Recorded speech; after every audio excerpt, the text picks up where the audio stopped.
Ms. Lou is the person who pushes students and shows them the way. And this is why I think he truly deserves this honor and way much more. I've known him since middle school, and he's just been helping me so much. And he's just amazing. He's so supportive, and he's so humble. Like he'll tell you, like I don't know everything, but he really does. I want to congratulate him. So thrilled about this honor for Mr. Liu. He's so deserving. He started the AP Calculus program here at ACE, which is enabling so many young people to pursue engineering. But at the same time, he is an amazing teacher of special education. He's a special educator. And the fact that he has this range and is so passionate, so emotional and all in when it comes to young people in Baltimore City. Mr. Liu represents why we have Teacher of the Year. This is one of my favorite days of the year and always will be.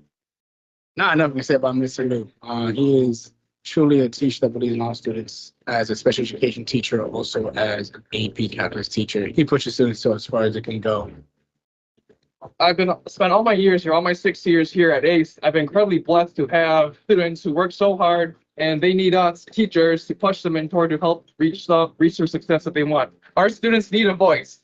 Our teachers, our educators in the school building need voices, and I'm going to do my best to leverage this platform in order to help build bridges to be in tune with what's going on in our schools.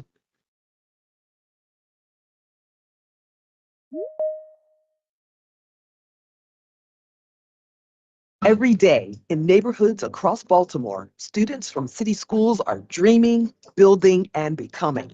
They're not just preparing for the future, they're shaping it.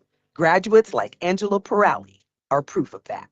Baltimore City Public School means to me opportunity. I immigrated from Trinidad and got a lot of exposure to a lot of different things. I went to Northeast Middle School, also went to school at Baltimore Polytechnic Institute. In high school, I got exposed to architecture, which some of the projects forced me out into the city to visit a lot of the historic buildings to learn about why they were there, how they were constructed, who constructed them. Also gave me the opportunity to meet my wife in the after-school program at Baltimore School for the Arts, Twigs program. And all of those opportunities, I think, helped me become the person that I am today. For Angelo, city schools was more than just a place to learn. It was a launch pad, a space where mentors encouraged him. I was always interested in architecture. My father was in construction in Trinidad, so I was always wandering around the job site. But I also loved to draw, and those just seemed like a natural marriage. Mr. Sawyer, who I believe is the principal of Poly right now, ran the CAD or computer-aided drafting class, and again gave me the tools to learn how to think about drawings technically. Then went to Penn State, and even though I always was interested in architecture, I took that as an opportunity to explore a lot of other things. So one point was an English major, was one point an art major, one point was a teaching major, but none of it really sang to me. And so when I transferred to College Park, Maryland, applied to the architecture program, got in, and really just enjoyed the challenge. Just helped me kind of center my life and create things that'll be here for a long time.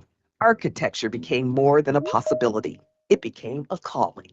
Today, his work helped shape the future of education in Baltimore. And as he looks back, he has one message for the students who are walking the same halls he once did. Everyone has talent, but how you cultivate it comes from that hard work and discipline. And by that, I mean just kind of showing up every day, working at it, working at your craft or what you're trying to learn. And if you put in the time and the effort, usually you will see the results. And so that's the advice I would give almost anyone is that just be consistent, identify what you want to do, and then work at it. My name is Angelo Pirali. I'm a project manager and architect at Morgan State University, and I am City Schools.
We are going to start in about a couple of minutes.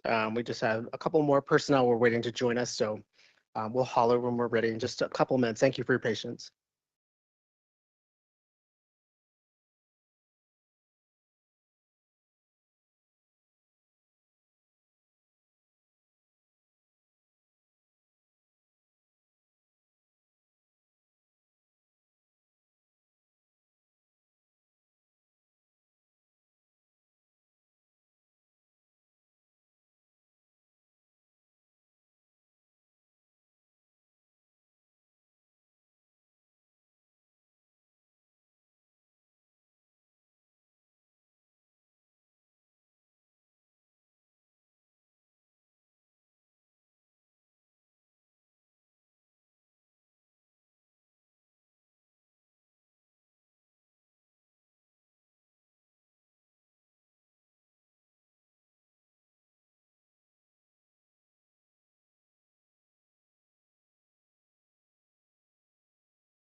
Good evening, everybody. Welcome, welcome, welcome. I'd like to welcome you to our May 27th board meeting.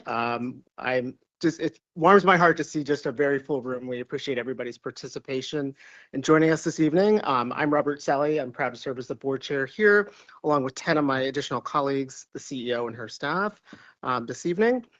Just a general reminder to our public who's online, if you haven't done so, please mute your phone. Anyone who does not mute their phone may be muted by the call moderator or removed from the call. Additionally, if you are not a board member or the CEO and her staff, we ask that you turn off your video. I'll now read a roll call of the board to identify who is present. Please identify yourself first before speaking for the record. Vice Chair Parker. Vice Chair Parker, present. Thank you. Commissioner Ames Messenger. Ames Messenger present. Thank you. Commissioner Coy. Commissioner Coy, present. Thank you. Commissioner Esposito. Commissioner Esposito, present. Thank you. Commissioner Kenyatta Bay.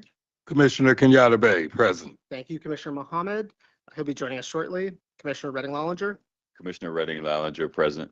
Thank you. Commissioner Rooks. Commissioner Rooks, present. Thank you. Commissioner Simmons. Commissioner Simmons, present. Thank you. Commissioner Slater Harrington. Commissioner Slater Harrington present. Thank you. And I'm also present. Is there a motion to reopen the meeting? So moved, Kenyatta Bay. Thank you. Is there a second? Second Esposito. Thank you. All in favor, Vice Chair Parker. Yes. Commissioner Ames Messenger. Yes. Commissioner Coy. Yes. Commissioner Esposito. Yes. Commissioner Kenyatta Bay. Yes. Commissioner Redding Lollinger. Yes. Thank you. Commissioner Rooks. Yes. Commissioner Simmons. Yes. Commissioner Slater Harrington. Yes. And I'm in favor. This motion passes. We have a moment of silence that I'm going to turn it over to Commissioner Redding Lollinger to read. Thank you, Chair.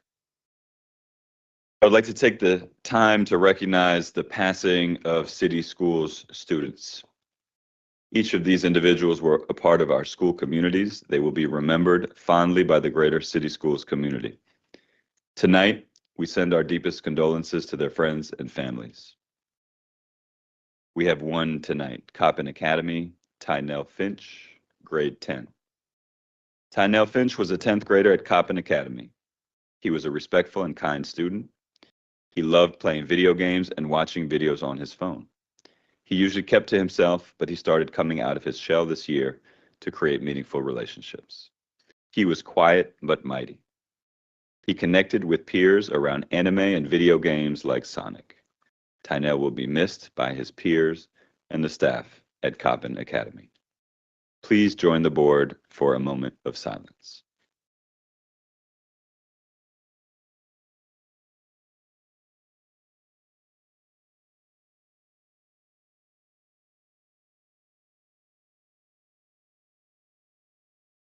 Thank you. Thank you, Commissioner Redding Lollinger. Is there a motion to approve the prior open session summaries? So move Parker. Thank you. Is there a second? Second. Brooks. Thank you, Commissioner Rooks. All in favor, Vice Chair Parker, Yes. Commissioner Ames Messenger. Yes. Thank you, Commissioner Coy, Yes. Commissioner Esposito, Yes. Commissioner Kenyatta Bay, Yes. Commissioner Redding Rollinger, Yes. Commissioner Rooks, Yes. Commissioner Simmons, Yes. Commissioner Slater Harrington. Yes. And I'm in favor. This motion passes. Is there a motion to approve the closed session summaries? So moved, Kenyatta Bay. Thank you. Is there a second? Second Esposito.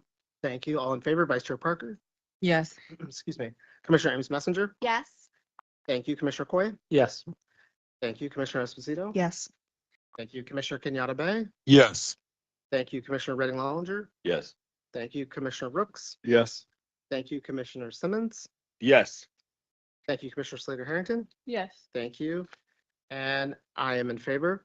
This motion passes. Is there a motion to approve the personnel, employment, and payroll? So moved Esposito. Thank you. Is there a second? Second. Thank you, Commissioner Slater Harrington. All in favor, Vice Chair Parker.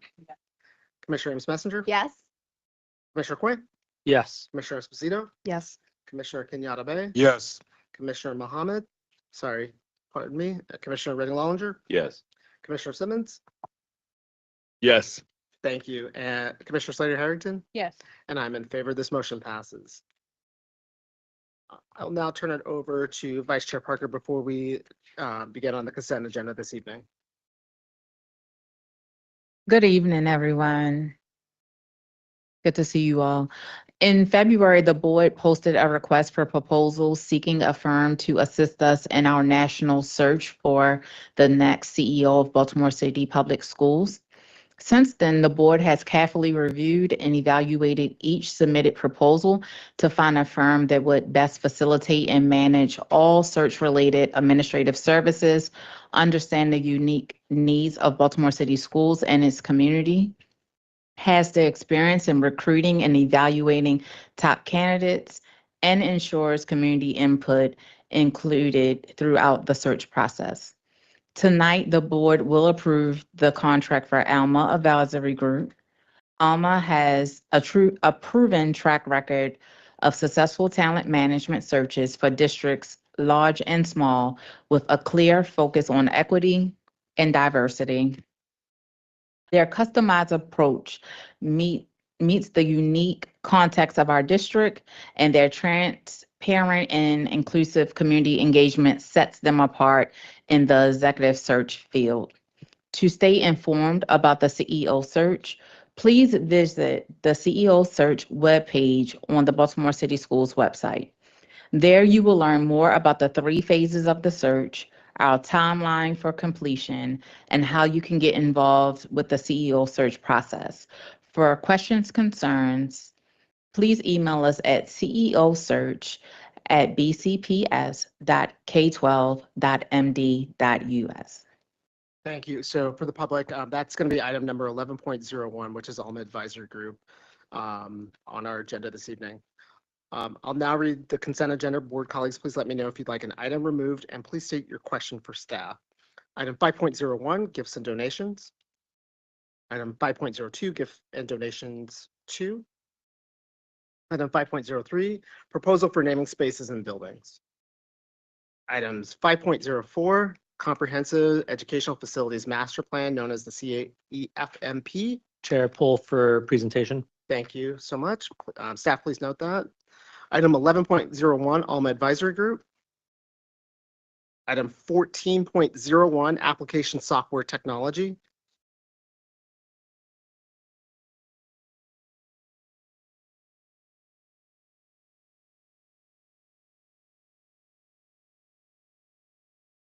Okay, thank you, staff. Thank you so much, Commissioner Ames Messenger. Staff, please note that for item 14.01. Item 14.02, audiovisual hardware and services. Item 15.01, James Contractor. Item 15.02, Autumn Contracting. Item 15.03, E. Picornius Construction. Item 15.04, Autumn Contracting. Item 15.05, Clyde McHenry. Item 15.06, fire alarm installation, inspection, repair, and preventative maintenance. Item 15.07, Chilmar, and 15.08 belong to Chilmar Corporation. Item 15.09, CNN Associates. And item 17.01, NCS Pearson SchoolNet Software Maintenance and Support. I'll now turn it over to, we'll now invite the public for public comment this evening before we vote on the consent agenda. We'd like to welcome Melissa McDonald from the Baltimore Teachers Union to lead our first public comment this evening. If not, do we have another representative from BTU here or online? The video? Okay, so just give us a moment, we'll queue up a video from BTU.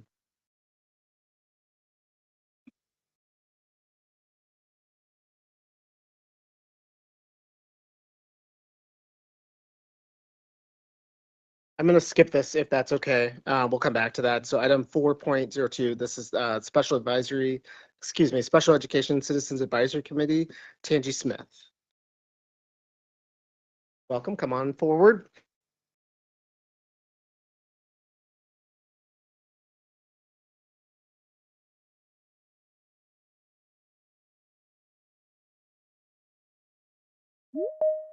Good evening.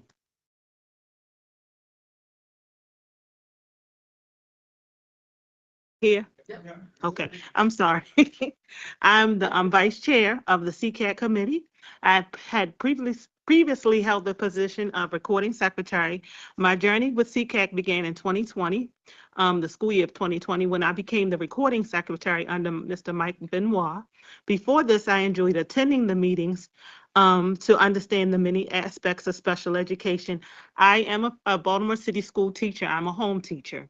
So I do work heavily in the special education early learning arena.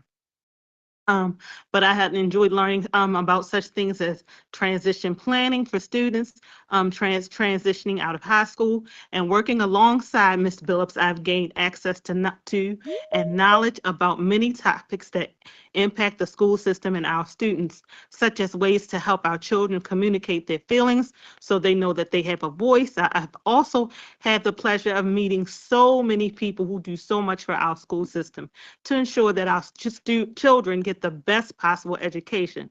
Ultimately, I have learned by working with Ms. Billups that she is very passionate about the children with special needs and does her best to make sure that these children of Baltimore City that have special needs have the support they need to succeed. And that has been one of my biggest rewards, just being on the team. Right now, I wanted to take this time to tell you a little bit about what I want to plan to do. As I've said before, I am an early learning educator, and I want to do more with CCAC, having more information about the early learning aspect of special education, so we make sure that we hit the babies from the beginning all the way till the end of their school journey. And then lastly, I would like to invite you all to our last CCAC meeting of this school year on June 9th in room 301 from 6 to 8, where we will present the OSC staffing plan, as well as presentations on mainline benefits and an overview of the MedStar Family Choice. Thank you for your time. Thank you so much. We appreciate very much your comment this evening. Go to, for the Associated Student Congress of Baltimore City, Fatima Grano, our treasurer. Yes, hello. Welcome, welcome, welcome. Feel free to come off camera if you'd like to. Yeah, give me a minute, sorry.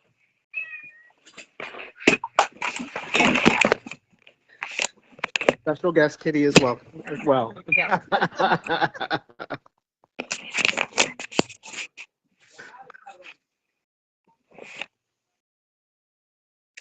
Hi, can you all see me? Not yet, not yet. There we go. Okay, good evening. I am Fatima Grano Rojas, and I am ACBC's treasurer, as well as a current student at Digital Harbor High School. And I will be delivering testimony on behalf of ACBC, the Associated Student Congress of Baltimore City. ACBC held its annual election last week, and before I welcome in our new officers, I'd like to share some of the accomplishments our outgoing executive board is most proud of.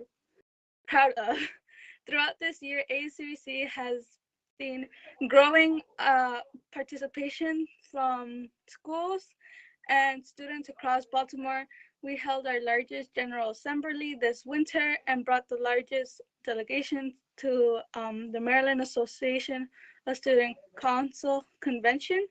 We have also deepened our advocacy work with multiple trips to Annapolis, focusing on supporting the blueprint for Maryland's future and increasing the MTA fundings so that our public transit system can better support student success. We campaigned an issue platform set by our General Assembly, focusing on mental health, student safety, and language across the multilingual families. There has been growing participation in our committees and an increase in applicants for elected and appointed roles. Members are building skills and involvement in their schools through workshops at general assemblies and opportunities to practice leadership. These experiences have had a lasting impact. Students feel more confident, capable, and ready to use their voice to influence decision-making here in city schools, in Baltimore, and across the state of Maryland. Now and in the future. Today, I am proud to announce the winners of this year's Student Commissioner and ACBC Officer election. 3,980 students turned out to vote last week, over 10% of our eligible voters. Thank you to the students, teachers, principals, and their district staff who supported their students in participating in this election. This is really a powerful opportunity for students to have their voices heard in selecting their representatives in 2025. Our officers will be Student Commissioner Zaira Chicas Guzman from Digital Harbor High School, ACBC President Isaiah Gregory, Baltimore Design School, ACBC Vice President Campbell Anderson, Baltimore City College, ACBC Middle School Executive, Amir Matthews L, Leith Walk Elementary, Derek Cloras, Woodhome Elementary, ACBC Secretary Jaden Moses, Woodhome Elementary, and ACBC Diversity Chair Camille Vanderpool, Bryant Francis Scott Key Elementary. Congratulations to the winners and to all of our candidates on a great race. As for those students who are feeling inspired, applications for ACBC staff roles are still open until May 30th. This is your chance to join the movement, develop your leadership, and help shape the future of students' voices in our city. Thank you for your time. Thank you so much, Fatima. First of all, I want to thank all of our young people who turned out for the ACBC elections. This is an exciting time to see democracy in action happen in each and every one of our schools. We want to take a moment to, first of all, acknowledge our new incoming student commissioner, who will be Commissioner Guzman from Digital Harbor High School. But we'd be remiss to not thank Commissioner Rooks for his service and tireless service this past year for the entire board.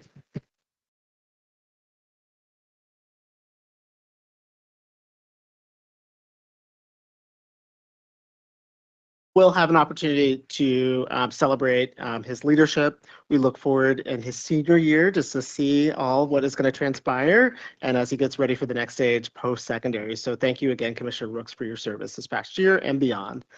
Thank you. I also would like to see, do we have the video just yet from Baltimore Teachers Union? So why don't we turn to that before we go forward in public comment.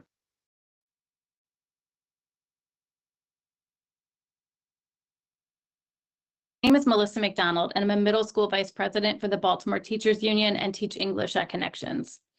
I want to begin with a sincere thank you. We appreciate the district staff for organizing a successful PSRP Professional Development Conference. We've heard from many PSRPs who shared that the conference was a valuable and well-run experience. That said, PSRPs have expressed a clear desire for more job-specific professional development, not just at conferences, but built into the regular worksite-based and system-wide PD days. Ensuring that PSRPs receive training relevant to their roles shows respect for their expertise and supports their growth, which ultimately benefits our students. As we reach the end of another school year, many of us, educators, students, and families alike, are feeling the emotional weight of this moment, and those feelings matter. For staff, our day-to-day experiences and emotional well-being are directly shaped by decisions made at the district level and by you, the school board. One issue we have is that there are transfer restrictions for untenured staff. One issue the board can help address is the restriction that prevents new and non-tenured teachers from transferring schools for their first 3 years. While the stated goal is to reduce turnover and increase stability for students, this policy can cause real harm. For example, a new educator joined the district hoping to teach high school, only to be placed in elementary school. Their request for administrative transfer was denied. They now feel stuck in a setting that doesn't align with their expertise and professional contributions.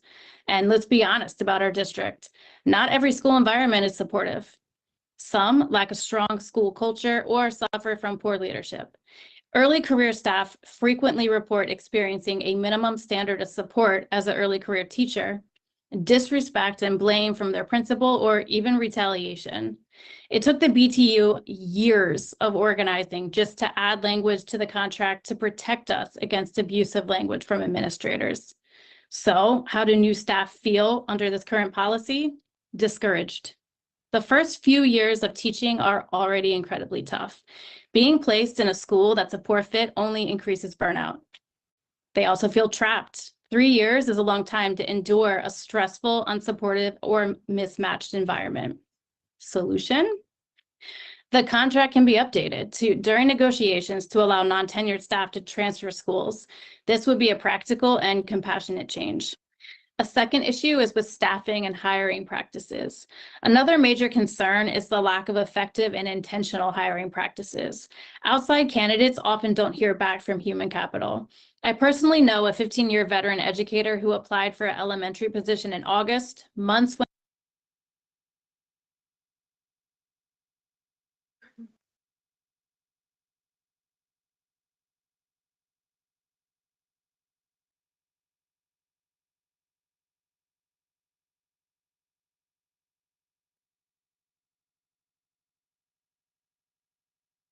It's like we may not, let's see, we'll give it just a second.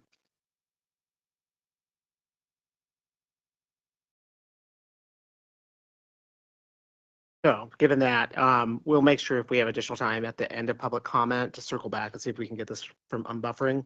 I'll turn it over to Dr. Judkins for, that was our last recognized group, for general public comment this evening. Thank you, Chair. To those who are coming to provide public comment, the board recognizes the importance of receiving public comment on matters of educational interest. Each speaker shall be granted 3 minutes, and speakers may not yield their time to another individual.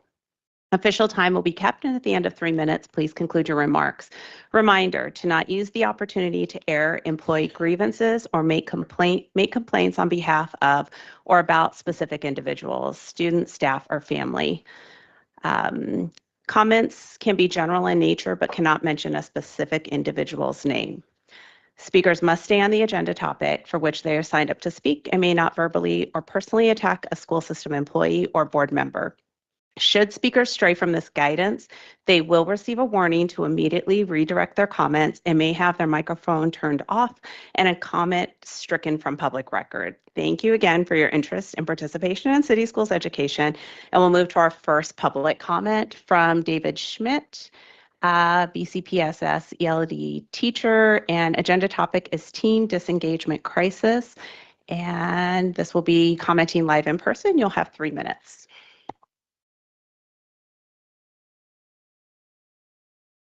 Good evening, members of the Baltimore City Board, School Board of Commissioners. My name is David Schmidt. I'm a middle school English language development teacher at Armistead Gardens. I'm also a professional development designer and facilitator for ELD teachers. I'm here to advocate for the integration of self-determination theory into our district's educational practices and policies to better support student motivation, engagement, and long-term achievement. My experiences using autonomy supportive practices as an ELD teacher have shown me that our students' desire for human connection is far greater than the draw of modern technology when it comes to learning and engagement. By focusing on supporting autonomy, belonging, and competence, I watched disengaged students who doubted their own competence and talents flourish. Students who I was told were lazy or too far behind have thrived. Every student who has participated in the social, emotional, and academic learning routines that are aligned to self-determination theory that I'm implementing has made measurable growth in iReady and/or in WIDA. Self-determination theory is a well-established framework in educational psychology that highlights 3 core needs that are essential to student success: autonomy, which is feeling ownership over one's learning; competence, which is feeling effective and capable at learning and developing; and most importantly is relatedness, feeling connected to others, feeling like we're in a community. When these needs are not met, when these needs are met, students are more likely to be intrinsically motivated, persistent, and resilient in their learning. Unfortunately, many current approaches, such as high-stakes testing, rigid curricula, and extrinsic reward systems, undermine these core needs, especially for students in under-resourced schools. We must shift our focus from compliance and performance to cultivating environments that empower students to take ownership of their learning and develop a sense of competence and relevance for the learning that they're experiencing. Not to mention building meaningful relationships with peers and educators. I respectfully urge the board to consider the following actions: encourage student voice and choice in classroom activities, curriculum design, and school governance; provide professional development for educators on autonomy supportive teaching practices; promote project-based learning and culturally relevant pedagogy that connects students' lives to their learning; decrease the emphasis on punitive discipline and extrinsic rewards; replace them with restorative practices and intrinsic motivation strategies. We can't punish or pressure students into engaging and learning. We have to build environments that meet their human needs. That's what self-determination theory offers us: a roadmap to re-engage our youth, not with force, but with dignity. Imagine classrooms where students co-design projects, schools where relationships come first, and curriculums that connect learning to life. This isn't about fixing behavior or raising test scores. It's about building schools where every student feels seen, heard, and empowered. By applying the principles of self-determination theory, Baltimore City schools can create learning environments that truly engage and uplift all students. Thank you for your commitment to the youth of our city. I urge you to lead boldly in reimagining education through the lens of human motivation and dignity. Thank you. Yeah, thank you. Thank you so much for your service to the students at Armistead Gardens. We appreciate it. Thank you. Our next public comment is from Dior Brown. Agenda topic: concerns with leadership. Commenting live in person, you'll have 3 minutes. And just that reminder to not mention any specific names. We can keep the comments general though.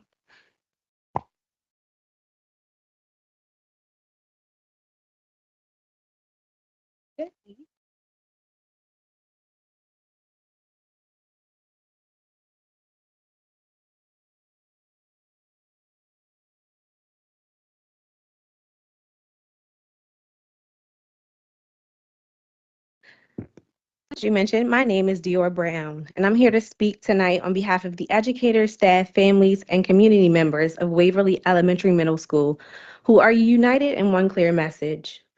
We have a great and impactful leader, and we do not need another. Dr. Green has been unwavering in her force of excellence, equity, and integrity. Under her leadership, Waverly is not just surviving, it's thriving.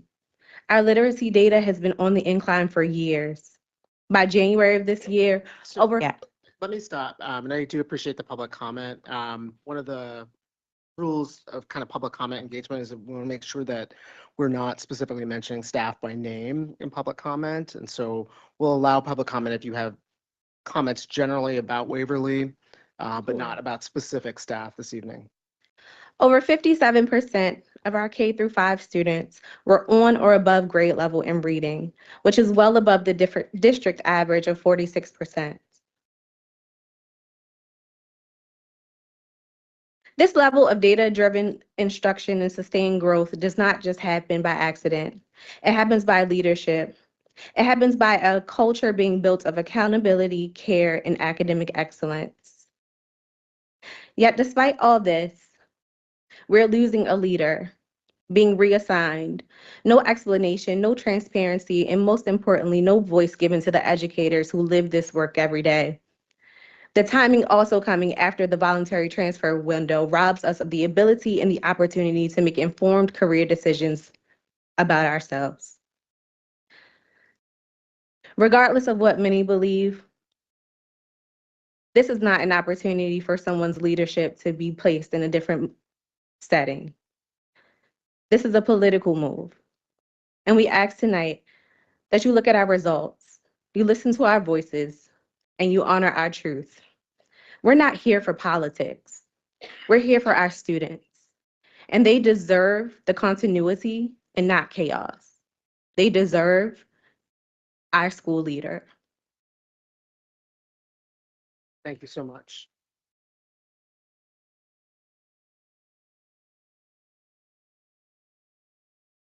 Thank you. Our next public comment is Tracy Averman,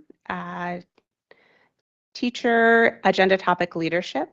So once again, just no specific names. Keep the comments general, and we appreciate that. Thank you.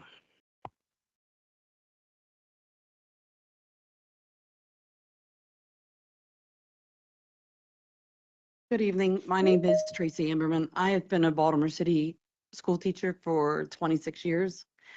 I have currently been at Waverly Elementary School for 4 years under the current leadership. In those 4 years, I have thrived. I have grown.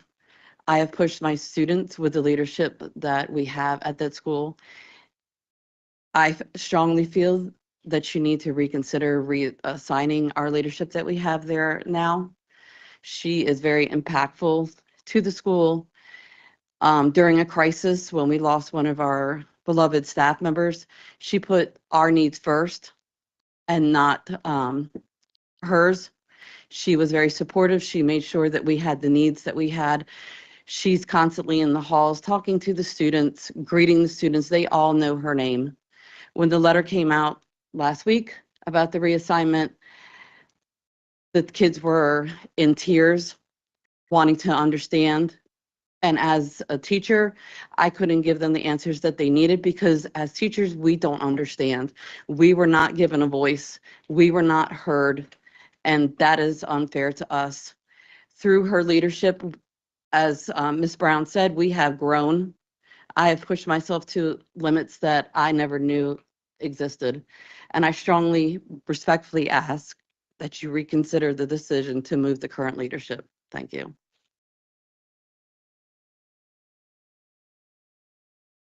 Thank you so much for the comment. We appreciate it. Thank you. Next public comment is from Melissa Schober, parent. Agenda topic is graduation and retention rates. You'll have 3 minutes. Good evening. My name is Melissa Schober. At the last board meeting, I testified regarding school choice. I'm returning this week to connect choice to promotion, retention, and graduation. Using data I MPIA'd last year, I mapped the 75th percentile score of each middle school using a 650 and 700 cut score to better understand which schools were likely to send students to entrance criteria high schools. I chose 650 and 700 as those scores represent the 3-year moving average needed to gain entry before and after COVID. Since the 21-22 year, students have generally needed a score of 700 or better to gain admission. This is from the May 7th Policy Committee meeting and shows the schools with the highest 4-year graduation rates. Of the 14 schools listed, 4 with arrows are entrance criteria high schools, 6 are contract, charter, or specialized schools, and 4 are traditional publics. I think about the students with lower scores and where they'll end up. Will they have luck in the charter lottery? If some students don't get into reach, the single option listed here in East Baltimore, how will they cope with their commute? How will students in South Baltimore, which has no high school with a graduation rate of 71% or better? I wonder how many students with what composite scores end up here, one of the nearly 1 in 3 retained ninth graders. Policy JFBA states that this board is committed to maintaining access to high-quality schools and programs for all students, full stop.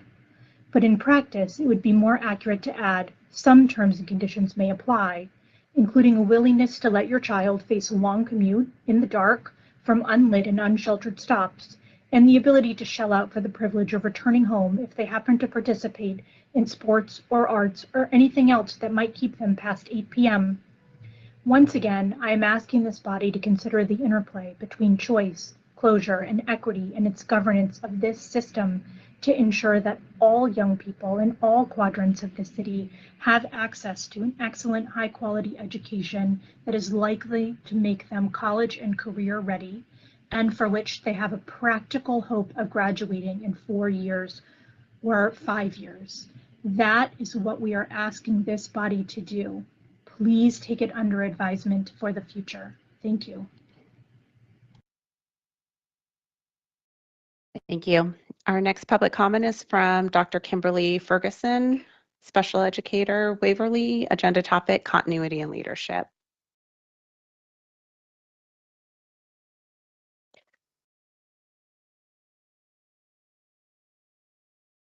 Good evening, Board Chair Sally, Vice Chair Parker, Chief Executive Officer Dr. Santelises, and board members. Thank you for allowing me a few minutes to speak on something that deeply impacts the direction and stability of our schools, the importance of retaining effective leadership. Specifically, I want to speak to the leadership of the current leadership at Waverly Elementary School, Middle School. We all recognize that strong schools are built on strong teaching. But behind every thriving team of educators is a leader who sets the tone, keeps the vision focused, and builds a culture of high expectations and support. That is what the current leader does at Waverly Elementary Middle School. The current leadership has brought more than just management skills to our school. This person has brought clarity, consistency, and compassion. Under this person's leadership, teacher morale has improved, disciplinary issues have decreased, and student engagement has climbed. She listens carefully, acts decisively, and ensures that every decision reflects what's best for students. This kind of leadership is not easy to come by, and it's even harder to replace. National data shows that nearly 1 in 5 principals leave their position each year. When leadership turns over frequently, we lose momentum, vision, and trust. It takes years to build what has been accomplished at Waverly, and only months to lose it if continuity is broken. That's why the retention of the current leadership is not simply a matter of convenience, it's a matter of strategy. When we retain effective leadership, we retain stability for our staff, consistency for our students, and credibility with our community. As a board, you have the power to support that retention. Retaining the current leadership is an investment in everything we say we value: student achievement, staff well-being, and long-term success. Let's not underestimate the power of continuity or the cost of losing someone whose vision is already working. Let's keep moving forward with the current leadership leading the way. Thank you.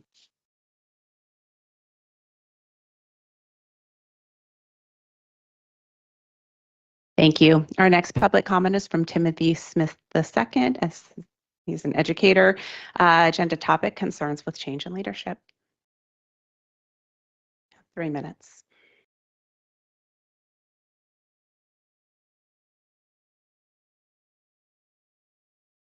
Good evening, members of the school board, parents, and fellow faculty.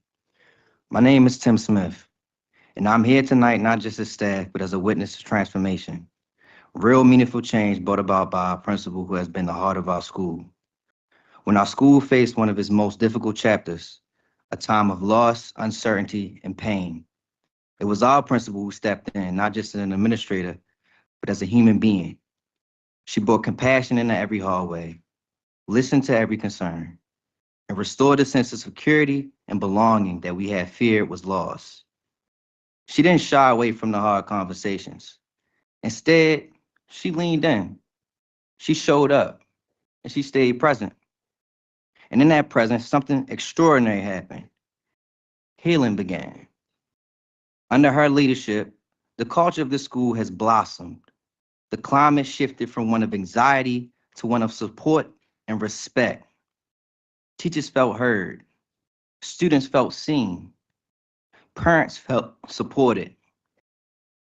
The changes weren't flashy, but they were powerful. Morning greetings at the entry, restorative practices, and consistent communication. These things matter.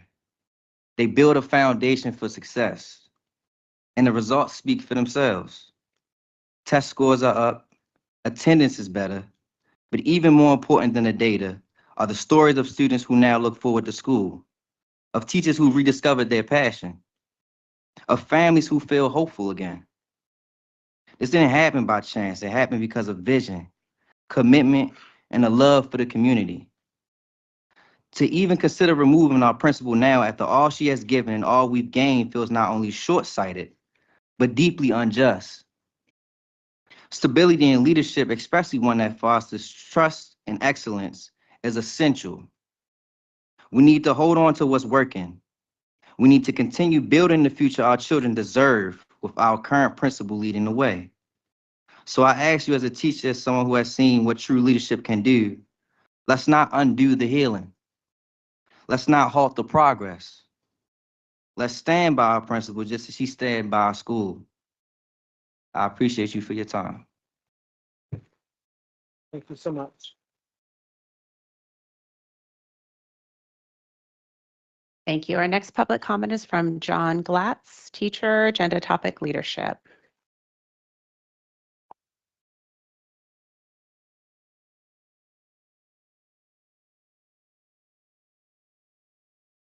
Okay. Good evening. Thank you for giving me some time to talk here about Waverly. I've been at Waverly through 3 leaders now. And when I first came to Baltimore City Schools, I was a career transplant. I was in the restaurant industry for years as a business owner, so I understand finances. But I'll be honest, I came to Waverly and I came to Baltimore City Schools to get a certification and get out and go back up to Pennsylvania where I live and hopefully be able to teach there. Something happened. After 3 years, I was all set to go. And I fell in love with my students. Fell in love with the community. Fell in love with my coworkers. Fell in love with the new leadership of the school. The change that was taking place. The final straw for me one day when I wanted to leave was a student's head popping out the tiles, laughing at the kids in the classroom.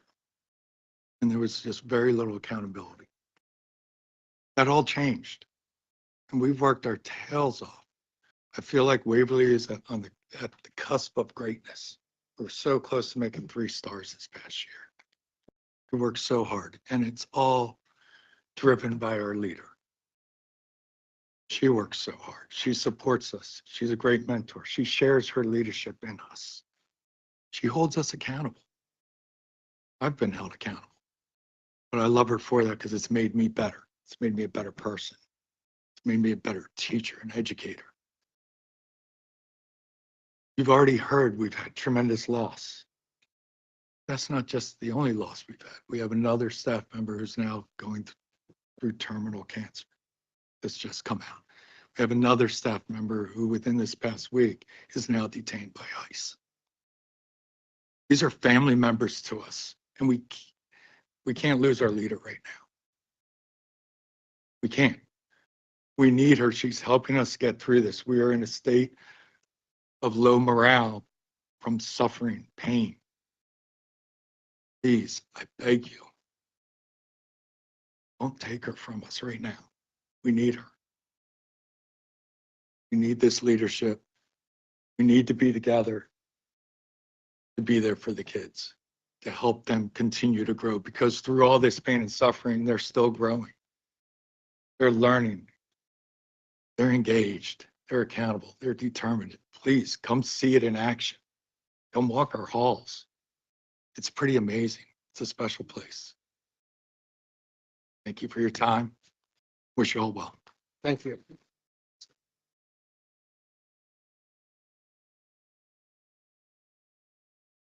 That's our last public comment. Thank you so much. I appreciate all of the comment that we received this evening from the community, as well as our general comment that comes in externally as well. I'd like to circle back to the consent agenda to make sure. Oh, I'm so sorry. Did we, was the BTU video able to queue up? Patricia, can we try the BTU video one more time? Yes.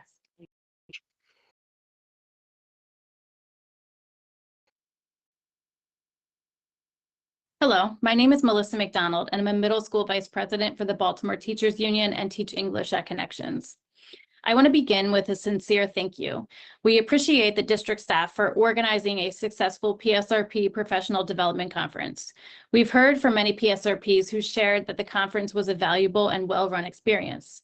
That said, PSRPs have expressed a clear desire for more job-specific professional development, not just at conferences, but built into the regular worksite-based and system-wide PD days. Ensuring that PSRPs receive training relevant to their roles shows respect for their expertise and supports their growth, which ultimately benefits our students. As we reach the end of another school year, many of us, educators, students, and families alike, are feeling the emotional weight of this moment, and those feelings matter. For staff, our day-to-day experiences and emotional well-being are directly shaped by decisions made at the district level and by you, the school board. One issue we have is that there are transfer restrictions for untenured staff. One issue the board can help address is the restriction that prevents new and non-tenured teachers from transferring schools for their first 3 years. While the stated goal is to reduce turnover and increase stability for students, this policy can cause real harm. For example, a new educator joined the district hoping to teach high school, only to be placed in elementary school. Their request for administrative transfer was denied. They now feel stuck in a setting that doesn't align with their expertise and professional contributions. And let's be honest about our district. Not every school environment is supportive. Some lack a strong school culture or suffer from poor leadership. Early career staff frequently report experiencing a minimum standard of support as an early career teacher, disrespect and blame from their principal, or even retaliation. It took the BTU years of organizing just to add language to the contract to protect us against abusive language from administrators. So how do new staff feel under this current policy? Discouraged. The first few years of teaching are already incredibly tough. Being placed in a school that's a poor fit only increases burnout. They also feel trapped. 3 years is a long time to endure a stressful, unsupportive, or mismatched environment. Solution? The contract can be updated during negotiations to allow non-tenured staff to transfer schools. This would be a practical and compassionate change. A second issue is with staffing and hiring practices. Another major concern is the lack of effective and intentional hiring practices.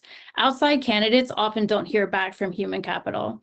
I personally know a 15-year veteran educator who applied for an elementary position in August. Months went by with no response, and by January, they took a job in the private sector. This is someone our district needed, and we lost them. Meanwhile, our schools remain deeply understaffed, but the board rarely speaks about it directly. We must normalize acknowledging the staffing crisis because the impacts are visible and growing. Students are in classrooms supervised by long-term substitutes rather than taught by licensed teachers. Students are sitting in teacherless classrooms entitled calculus and chemistry, and they're not learning the content, putting them further behind. Teachers are pulled with increased frequency to administer state TATs, leaving less time for instruction. PSRPs and teachers are covering classes, leading to loss of planning time and reduced one-on-one support. Classrooms are overcrowded, conditions that hinder quality learning. This is contributing to further learning loss at a time when we're trying to increase our students' academic gain. Staff are overwhelmed, stretched thin, and feel taken advantage of, especially when district leadership has the means and the opportunity to improve hiring outcomes. Internally, the hiring process has become disorganized for both involuntary surplus positions and voluntary transfers. Instead of hosting full district job fairs, we're seeing smaller social hours by network.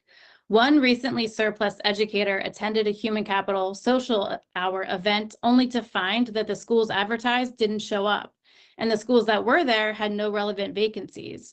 Their follow-up emails to human capital went unanswered. This leaves staff feeling stressed, unsupported, and powerless in trying to find the right placement. Solutions?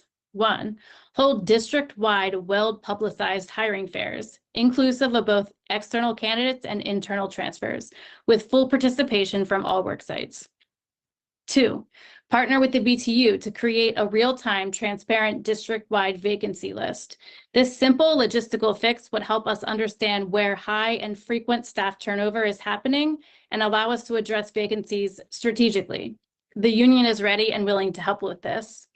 We need real partnership between the board, the district, and educators who serve our students every day and make this system run. We need this board to ensure that the next CEO prioritizes new leadership in the Office of Human Capital that is proactive, solution-oriented, and collaborative with the Baltimore Teachers Union. And it begins with recognizing the realities we face and taking actions to solve them. Thank you. All right, thank you so much to BTU. I appreciate the comments tonight. Very helpful. We'll now turn back to our consent agenda. So based on public comments, are there any additional items that board members would like pulled before we vote?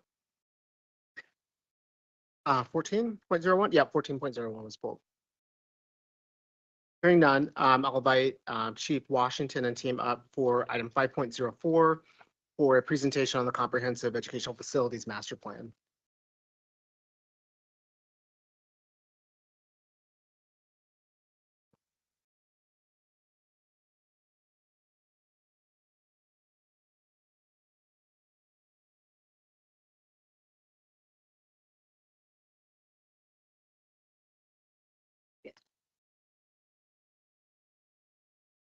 Are we presenting it or is someone showing the slides for us?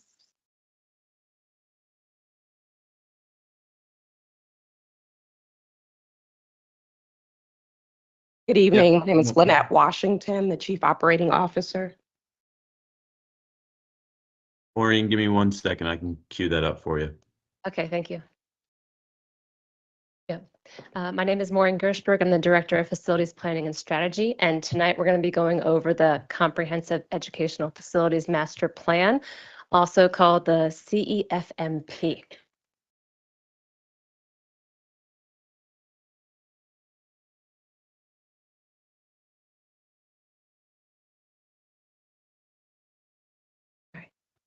Next.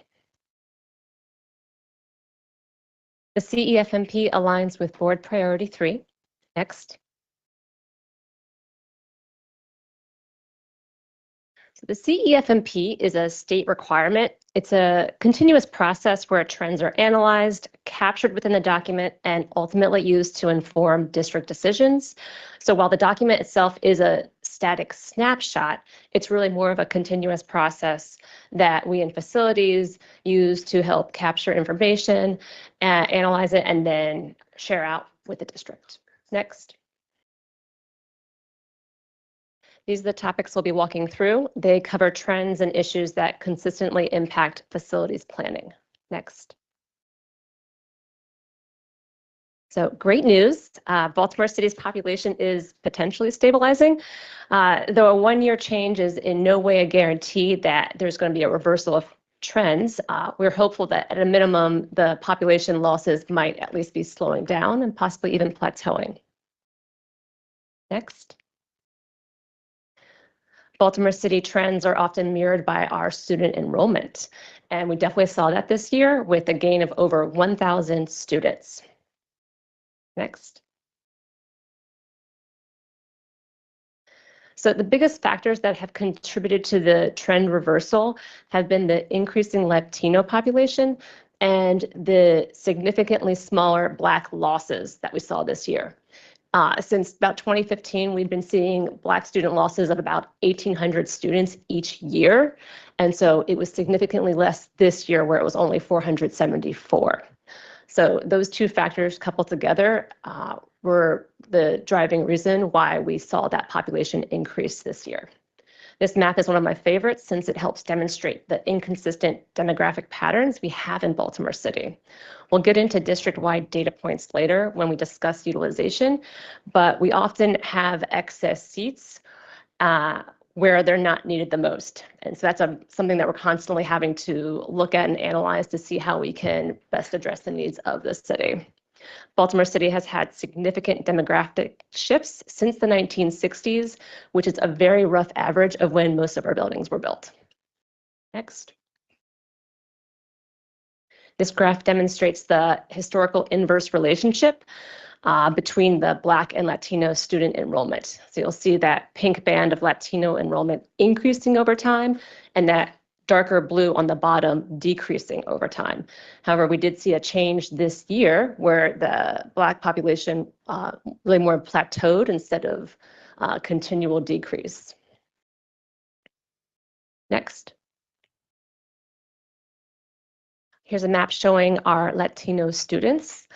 For several years now at this point, they've been our biggest growing demographic. So this is absolutely something that we track and include within the CEFMP each year.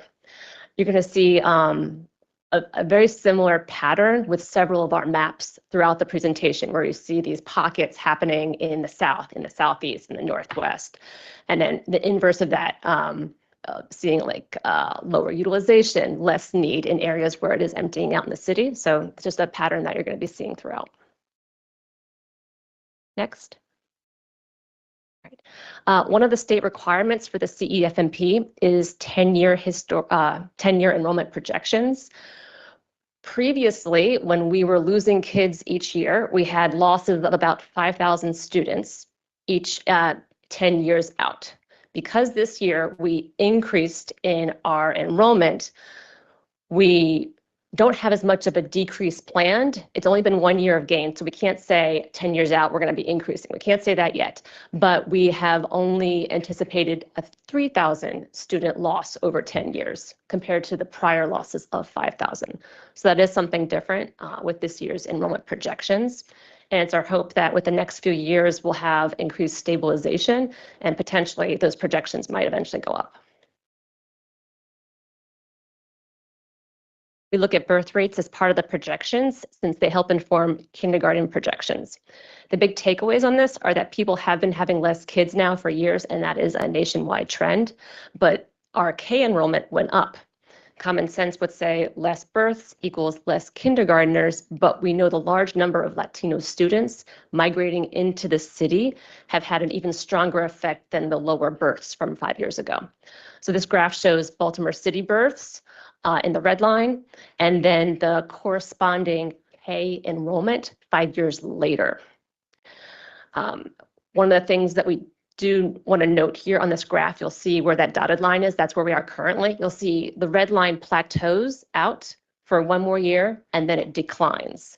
So that decline is during the prime COVID years, 2020, 2021. And so we are keeping our eye on that. And hopefully the continued growth of our Latino population will continue to be stronger than that birth decline. Utilization is the enrollment of a building divided by the state rated capacity. Ideally, utilization is around 86%. There are state rules for capital improvement funding tied to utilization. You need to meet a 60% threshold to receive CIP funds. This means that we are less able to replace systems in underutilized buildings. It can be harder for them to get approved for systemic projects such as roofs, HVAC, and windows. And so one of the things that we do have to look at when we are creating our CEFMP and then ultimately our capital improvement program is, again, how these different factors of utilization, the funding available, the building needs, how this kind of all fits together. As part of the 21st Century Buildings Plan, City Schools made a utilization commitment. The district met and surpassed the 86% MOU target utilization rate in SY 1920. The SY 24-25 utilization rate is 87%. So that's still in a very good position. However, it is projected to decrease.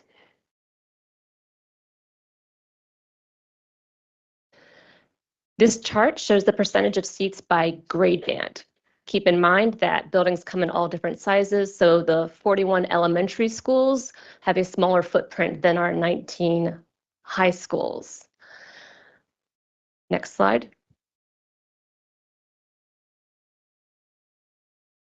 So I mentioned how the 86% is the ideal utilization. It allows room for growth in a building while maintaining efficiency. But if you recall from the beginning of the presentation, we have shifting enrollment patterns across the city. And where we need seats is often not where we have them. This occurs both from a grade band perspective and then also a regional perspective, which we'll see on the next slide. As I said, district-wide utilization is 87%, and that's great. But if you zoom in and look at it by grade band, you'll see we're not quite where we need to be at the individual grade band levels. Elementary middle is and has been particularly overcrowded, while we still have a lot of excess seats in our secondary schools. This map shows our elementary and elementary middle schools by school zone.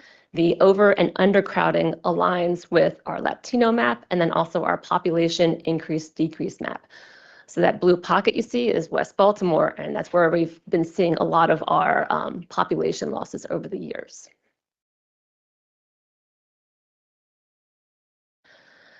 On a different note, City Schools has made great strides in reducing the district's footprint by surplusing over 2.7 million square feet since the start of the 21st Century Buildings Program. This map here shows the locations of those that have been surplused and those that are planned, and the size of the circle indicates the overall building square footage.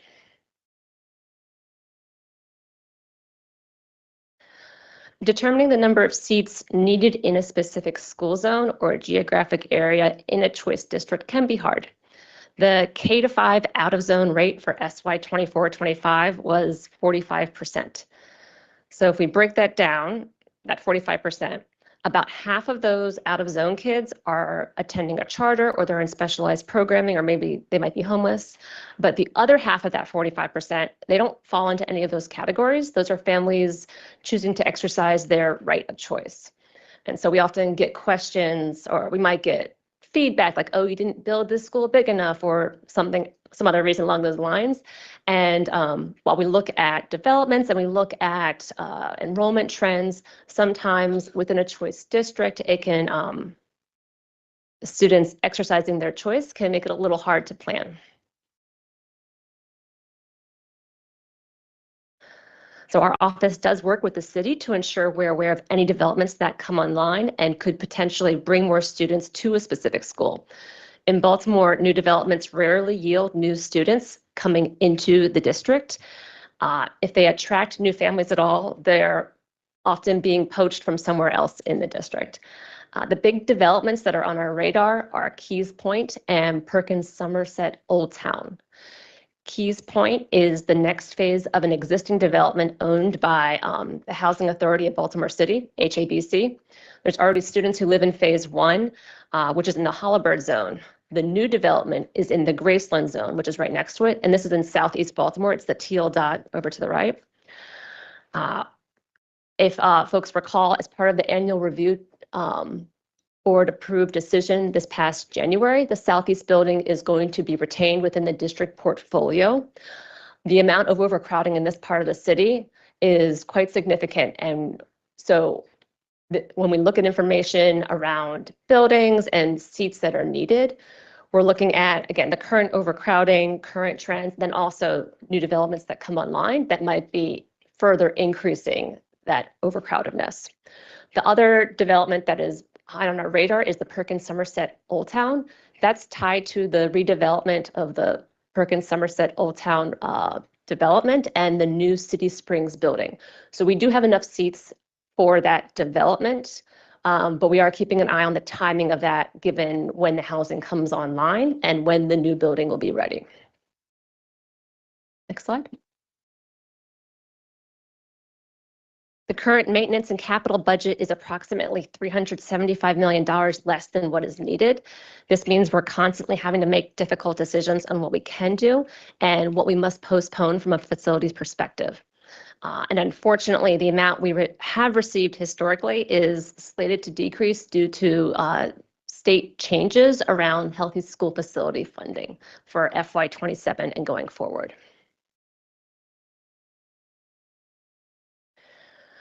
We have been getting a lot more students into 21st century learning spaces. By 2030, almost half of the students that are in buildings owned by city schools will be in a new or renovated space. That being said, there are still going to be 87 buildings that are unrenovated or not replaced.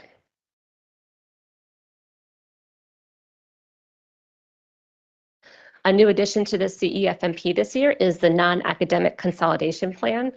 The plan calls for eventually surplusing 3 non-academic facilities and demolishing 2 others. This will reduce the non-academic square footage by over 400,000 square feet.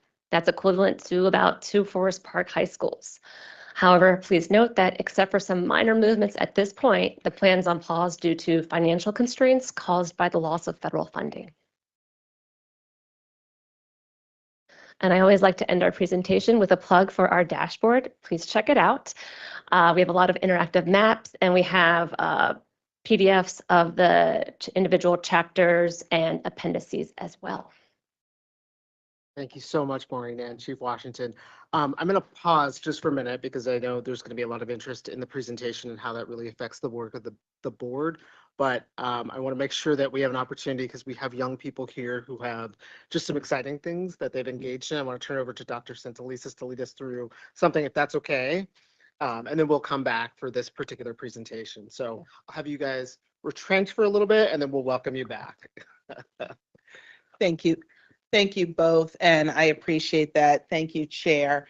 And part of why I appreciate the board's flexibility in the schedule tonight is because we have fabulous news as a district.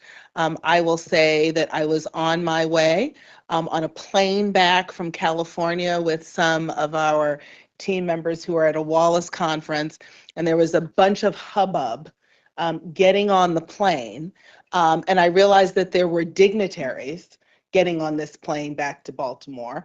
And at the time, I did not realize that these dignitaries were some incredibly special young people who had just made their mark on the world for Baltimore. And had I known at the time, I probably would have asked for autographs, but there were throngs of people around. And so it is my pleasure this evening to acknowledge that City School students this year in the 24-25 school year, 58 teams from City Schools participated in the VEX IQ robotics platform, which, by the way, was 15 more teams than any other district in Maryland fielded this year.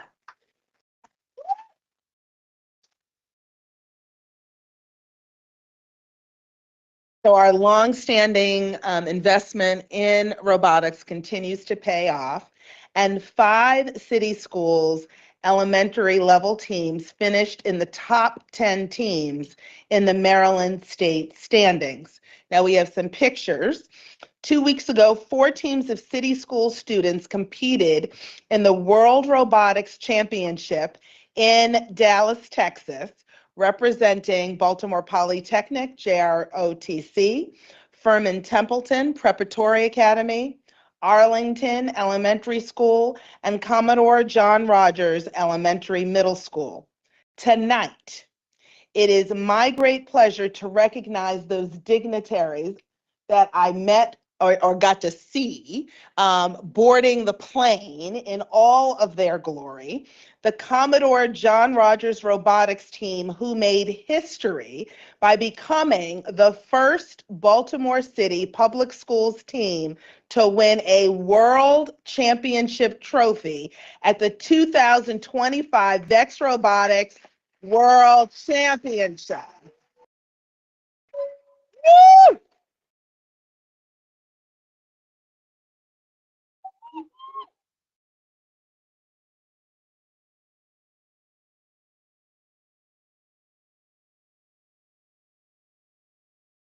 Now this team, I'm going to invite them to the table now. So if you all would like to speak, so I'll tell you who's here. But I think it's important to know that these young people competed against the top 400 elementary school teams from over 109 countries. The Commodore team won the prestigious Build Award for Excellence in Robot Construction and Engineering Documentation. Please welcome fifth graders, Musawir Gadahi. Did I say your name right? Oh, great.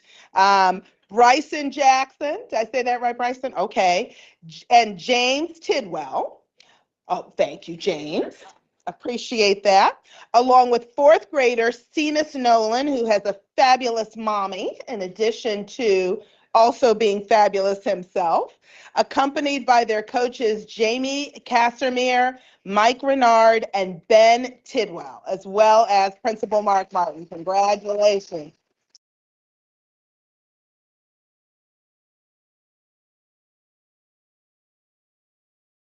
And if each of you would like time just to say one or two things that you value most or thought was the best part of all of this fabulous work that you did to be World Championships, one of your most favorite things about doing robotics, we'd love for you to share that. The Chief of Staff is coming over to make sure you have the right mics. You're going to press that button until it's green like mine. And then we'd love to hear from you. And remind us of your first name when you speak, okay? Ready? So something you love about robotics or loved about going to the World Championship. My name is Musawir, and my favorite part was competing with teams and having fun, and seeing other teams' robots that's great like ours, and winning an award. Absolutely, absolutely. Would you like to go next? My name is James. One of my favorite parts about going to the World Championship is getting to meet teams from all over the world and seeing how they come up with ideas to do the challenge. Excellent, excellent. My name is Bryson, and my favorite part was just getting to collab with different teams and work together with my friends and just compete. Absolutely. Probably my favorite part of the tournament was probably meeting new people and seeing new cultures and competing with friends. Yeah. Yeah. Yeah.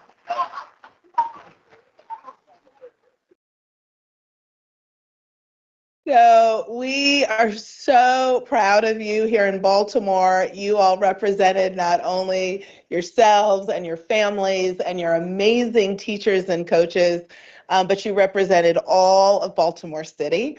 This is what student wholeness is. Student wholeness means that young people have the opportunity to find out and develop their talents and to kick a lot of butt along the way. I just had to say that because I'm really competitive. I'm sorry. Go ahead, Chief. I want to know what the robot, what it does. Oh, yeah, tell us what Can it you tell, does. or can you even show us? I don't know if that's. This a catapult that lowers the catapult down, which it shoots the ball.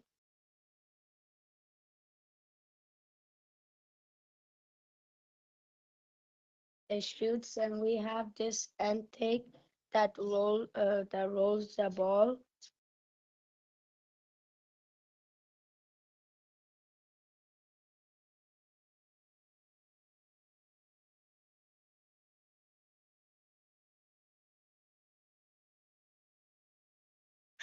That's excellent. Thank you, Madam Chief of Staff.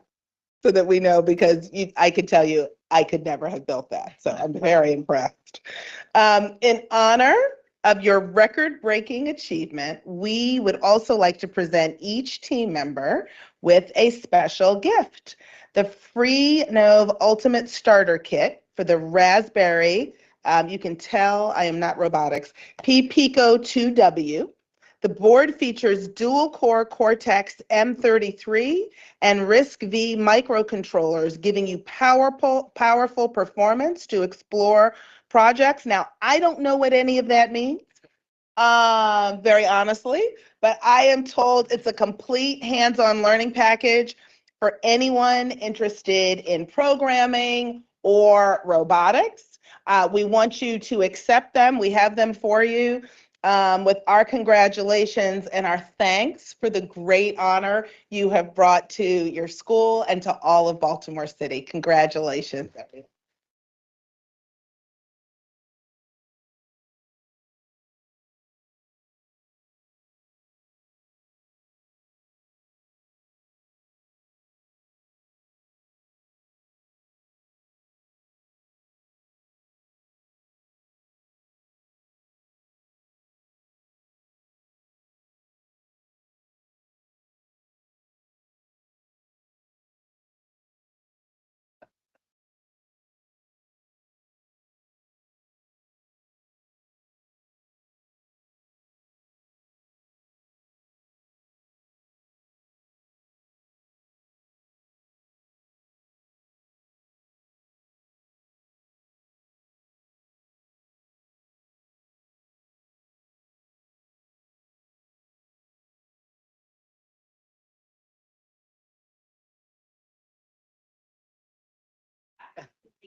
I know we have lots of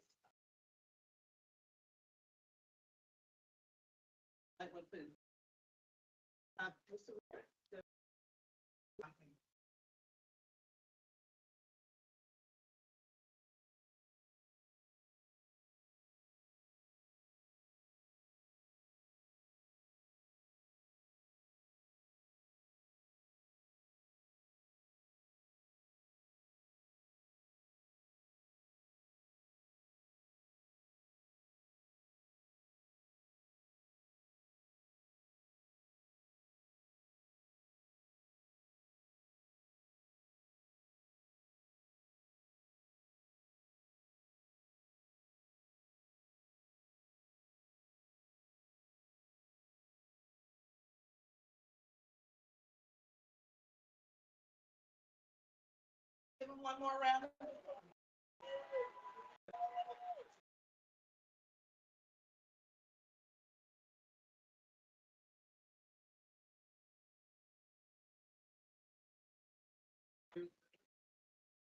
Yeah, let's do that. Yes.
All right. All right, I'll turn it back to you for this minute. We'll come back to my other big announcement yeah, later, but there's- thank you, Chair. I My appreciate pleasure. it. Thank you guys for coming. Thank you for your immense patience, and thank you and congratulations for your honor and award. This is very exciting, and thank you for sharing it with all of us. I'd like to invite our colleagues back to help guide us through the CEFMP. I appreciate the presentation, getting us through understanding at a high level what's driving that. invite my board colleagues who may have questions related to the CEFMP and what that will drive for us going forward. Okay. Yes. Yeah, just real quick, one of your previous slides, and that really I just wanted to clarify your projection, because your projection actually shows a decline in population, and our student population, and projected over the next, what was it? Which slide? I can't remember which slide that was. But why do you foresee this dip? Yeah. Yeah. So yeah, the curve for the 10-year projections was a slight dip. And so when we look at projections, we're looking at the math. We're looking at the number of the past 10 years, and it's not going to be a perfect straight line. And so when you get beyond year 3, it's projections based upon projections. So it becomes less and less precise the further you get out. And so really when we're looking at projections, we're looking at again, kind of 3 years out, and then also that 10-year out kind of look. And so take it with a grain of salt. They become less and less perfect as you get out, but the overall loss that we do anticipate is that 3,000. And we do anticipate that shifting again, depending upon the trend for next year. Is that historically based? I mean, because there's the immediate history of growth, is there a possibility of plateauing somewhere along that line? Oh, we hope so. We hope so. But since 2015, Baltimore City population and Baltimore City enrollment has been declining. And so we have 1 year of growth. That's not enough for us to say going forward, we're going to plateau or we're going to increase. We really need at least like the more years you have of growth, the more optimistic you can be with the projections. We only have 1 year of growth after 10 years of decline. So we're not in a position yet to say that we're going to be increasing 10 years out. But that's the question. By the same token, couldn't you, making that same judgment, that same gauge, could you predict the reverse of that curve, actually? You know, I mean, could that be a predictable outcome? If I can add one thought, Commissioner, I do feel like the national trends, the demographics of the country are seeing writ large decreases in student age populations. And so, you know, I think there's like a larger demographic shift that's happening around the country that's not unique.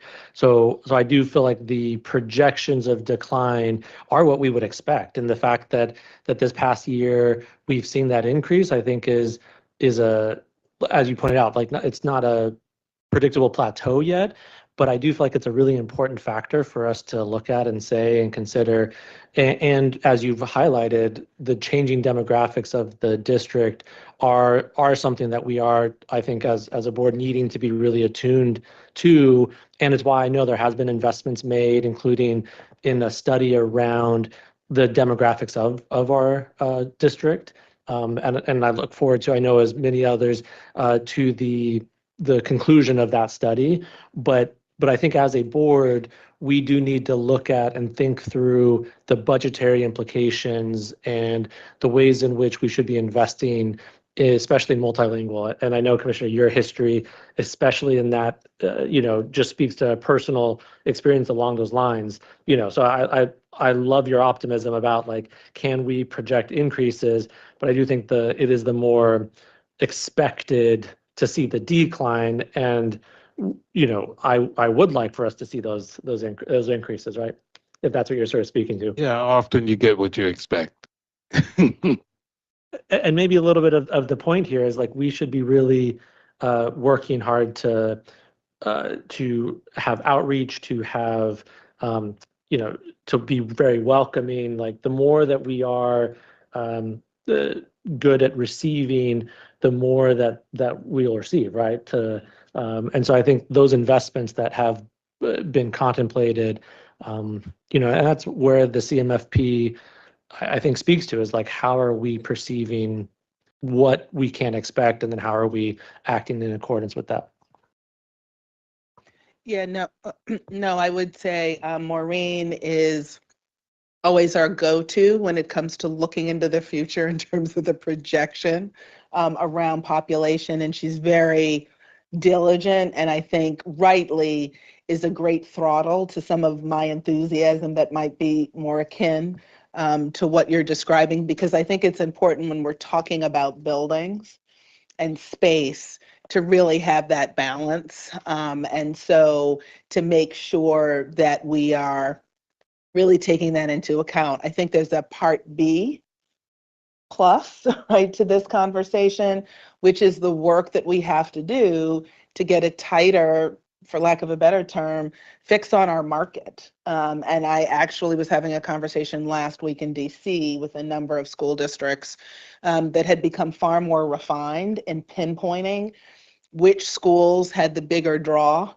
What are some of the factors that make a difference for families? I don't think it's insignificant, frankly, that this year was our lowest year yet for losing a number of Black families, Black middle-class families. Like that to me was as significant as the population growth, because it signifies that we're actually doing something to keep people. I think the work we have to do that we actually have not been as good in doing is that market level research to partner with the population stats that I think Maureen has always done an excellent job on tracking for us. But to your point, like what we actually have control over sometimes is, does somebody smile when I come into the office and I'm a new family, right, from a neighborhood? Or what makes me want to stay in the kindergarten, past, if I come in as a kindergarten parent, what makes me want to stay past second grade? And I will say, I think that is an area of work that we have not done as much work in, that we're going to need to. And we have schools that do that incredibly well, and you see it in the patterns, but you also have places that frankly we need to shore up our ability to do that. So I think that's the part B. That's not this discussion, but it certainly is one that I think is more holistic as we really look to how do we stabilize the population. And I did have some it was funny, I had an offline conversation with someone who had been in Baltimore a long time, back when, I think all the way back to Kurt Schmoke's time. And one of the things that he said to me is he actually thought that a lot of the investments we were making back in sports, in arts, in things like robotics, were actually keeping a lot of families, particularly Black families who might have moved out previously, who wanted their children to have those enriching experiences, but did not see city schools as the place for that to happen, that actually our investments in building a lot of that back were having staying power. Now, again, that's just one side conversation. I don't want to make it into a formal study, but I think it does point to the fact that some of the work we have not done that we do need to do is be far more astute in the market research, so that then we can map it to what has always been, I think, robust projection data from Maureen and her work with the city. Does that help? Okay, thank you. Yes, two. I'm sorry. I see. And this, pardon me, this might be for the part B or 2.0 conversation, but really, my question or just my thinking is really around the PSO work that Perkins, Somerset, Old Town work that's happening, and just kind of looking at City Springs being a charter school. What is the what if, right? If there are not enough seats, right, because of it being a charter school, are we thinking about touching base to the other schools that are in that community, like Commodore John Rogers, right? Just really thinking about the seats, and then also thinking about the slow movement it has been to get folks back to Somerset, Perkins, Old Town, right? The city offered vouchers, and people took those vouchers and said, "See you later. I'm not coming back," right? So are we thinking about that as well? Yeah, so with City Springs, it is a conversion charter, which means if you live in that zone, you're guaranteed a seat. And so, yeah, it's not, no one who lives there is going to be pushed or denied a seat. Yeah. We've worked with both the school and the city on the newer, bigger building that will be able to properly accommodate all the kids who both come back, and maybe the new ones that come in if there were, as you said, students who received, families who received vouchers and opted to not come back. Yeah. Yes, thank you for the presentation. You mentioned an 87% utilization rate, and that's predicted to go down. Is that just predicated on the predicted enrollment decline? In other words, if the enrollment did not decline, the utilization rate would stay stable? We have several projects that are coming online, so there's going to be a very slight increase in seats. But yeah, that larger 3,000 kid decline outweighs in conjunction with that. Yeah. So to be clear, the only way we keep our utilization rate where it is or higher than what it is either to outpace the projections for students enrolling in the system, which is probably unlikely, or to reduce our footprint by thinking about mergers or thinking about closures or having the hard conversations about how we actually right-size the footprint of the district to ensure that over time in a declining enrollment population, we are going to keep that, we can keep that utilization rate the same. That's really the only thing that could Correct. One of those two things. Yeah. Okay. So again, I appreciate the presentation, and I think this comes on the heels of a conversation that this board had 2 weeks ago about what are the financial implications of having a whole bunch of schools that are under-enrolled, under 350 in size. And I think I said it last week, I want to say it again. I think we owe it to the community to have those really difficult conversations that nobody ever wants to have. Talking about merging a school or closing a school is the least popular thing that we can do. But if we don't have those conversations, we're not being responsible stewards of the resources that we have here. And this is the second presentation in a row, one on finances, now one on building utilization rates. And I just think it's a call to action for us to have those conversations. Thank you.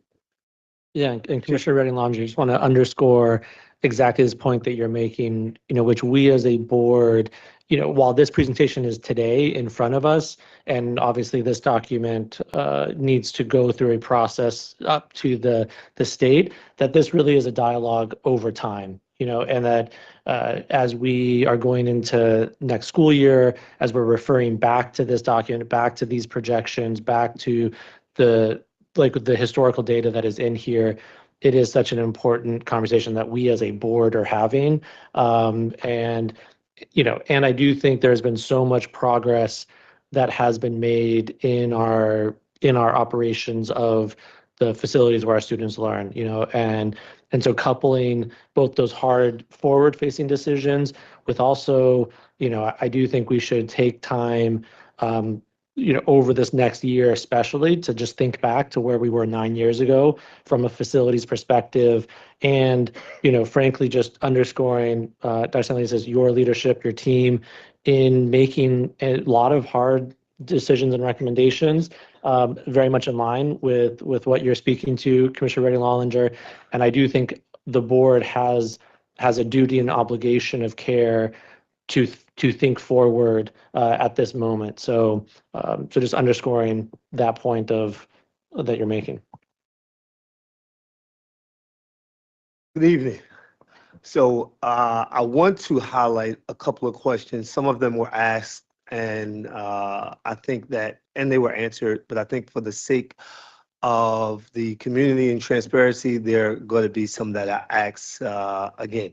So the first is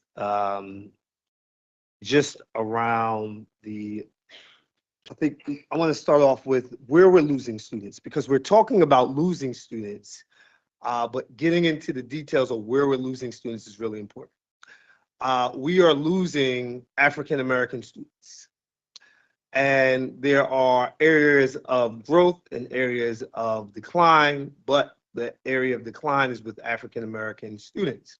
Particularly, there's a strong loss in West Baltimore. As we're looking to support and assure that our buildings are maintained for those that are coming, can we speak towards our efforts to make sure that we retain those that are leaving, those African-American students, in particular, what does that work look like in West Baltimore? Because unfortunately, when I look at the data, it looks like that's where we're hemorrhaging. So I think that for the first part, in terms of what investments we're making in West Baltimore, are the same types of investments that we're making across the city in terms of facility infrastructure investments. For our capital improvement plan, we're looking at all of our buildings and looking at the conditions of our buildings. So we're not prioritizing or targeting facility investments in any parts of the city.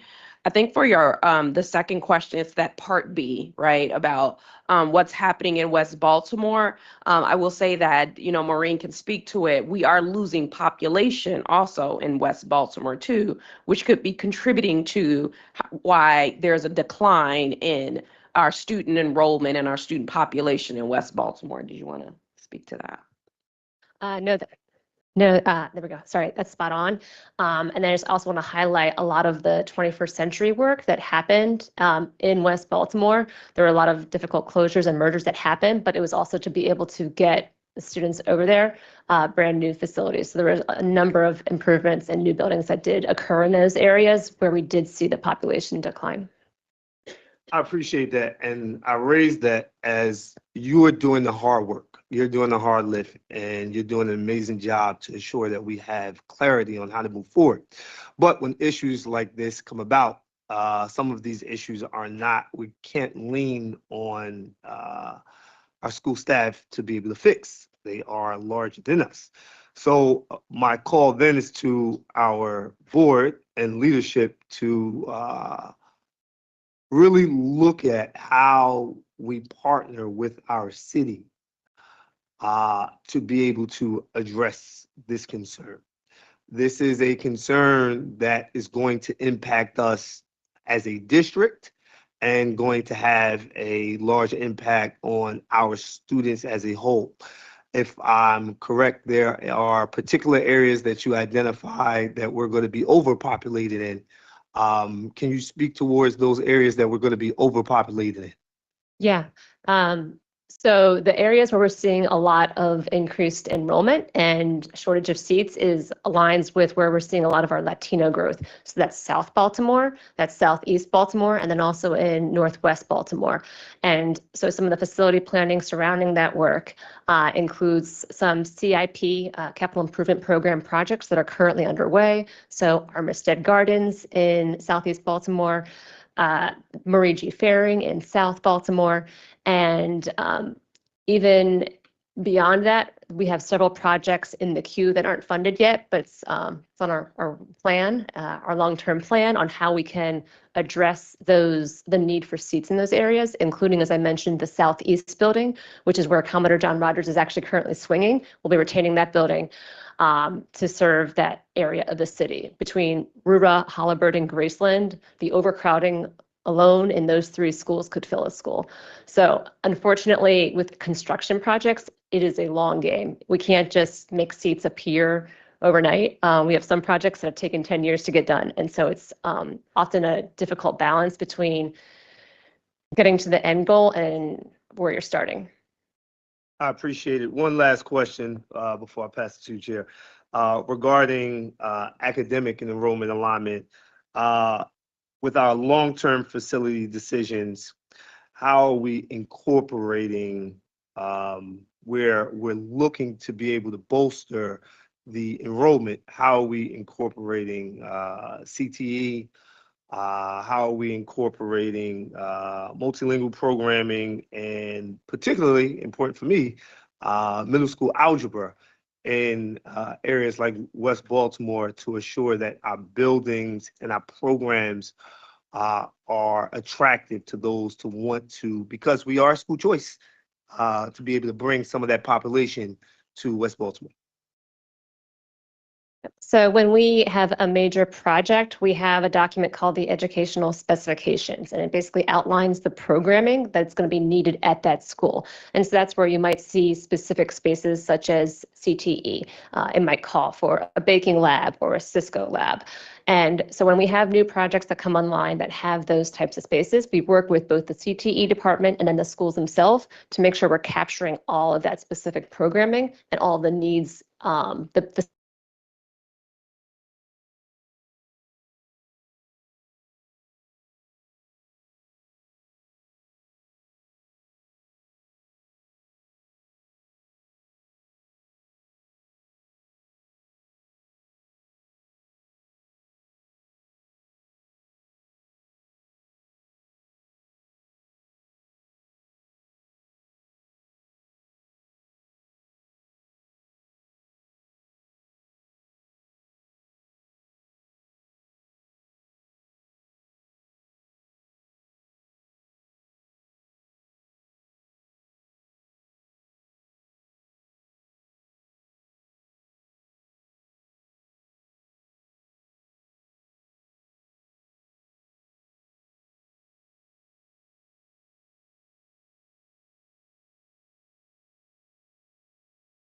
is sitting at the table with Angela and contributing to that conversation. So I would say that a lot of this is happening during the portfolio period. Yeah, and just to build on what Dr. Washington described in terms of the robust nature of the process, I think one of the things that it has been true is the reason why we have been able to, frankly, close as many schools as we have. I mean, just to put it bluntly, to consolidate has been that cross-functional collaboration, so that over the years, we have really focused hard on making sure that there are programmatic enhancements that accompany the physical enhancements. So when we did an equity map on, for example, what you mentioned, where is middle school mathematics available, and saw that in certain sections of the city it was not, that programmatic consideration was built into that same conversation where operations needs were also discussed. And I think it's a credit to the team and a strength for the district as the board considers portfolio, that the team is already used to queuing up numerous kinds of considerations, not just a siloed look at facilities or a siloed look at CTE programming or a siloed look at kind of community demographics and where people are moving in and out. And I think it does go back to this piece about creating schools that people want their children to attend. And this is why I always go back to Maureen, and she's been the throttle in a number of meetings, I think in a good way for me, of saying, but the families actually have to be there. And in some cases, other decisions at the city level, like who gets vouchers, who gets encouraged to move out, where does a new business or a new development, housing development, all of those impact. Like, you can have a school play in middle school algebra, but if the families aren't there, right, as part of the city planning, then that's a challenge. And I remember that there were families who came in and have had conversations with principals at some of these turning schools who have actually said, and I'm thinking of the former principal at Abbottson, as well as Principal Raquetta, right?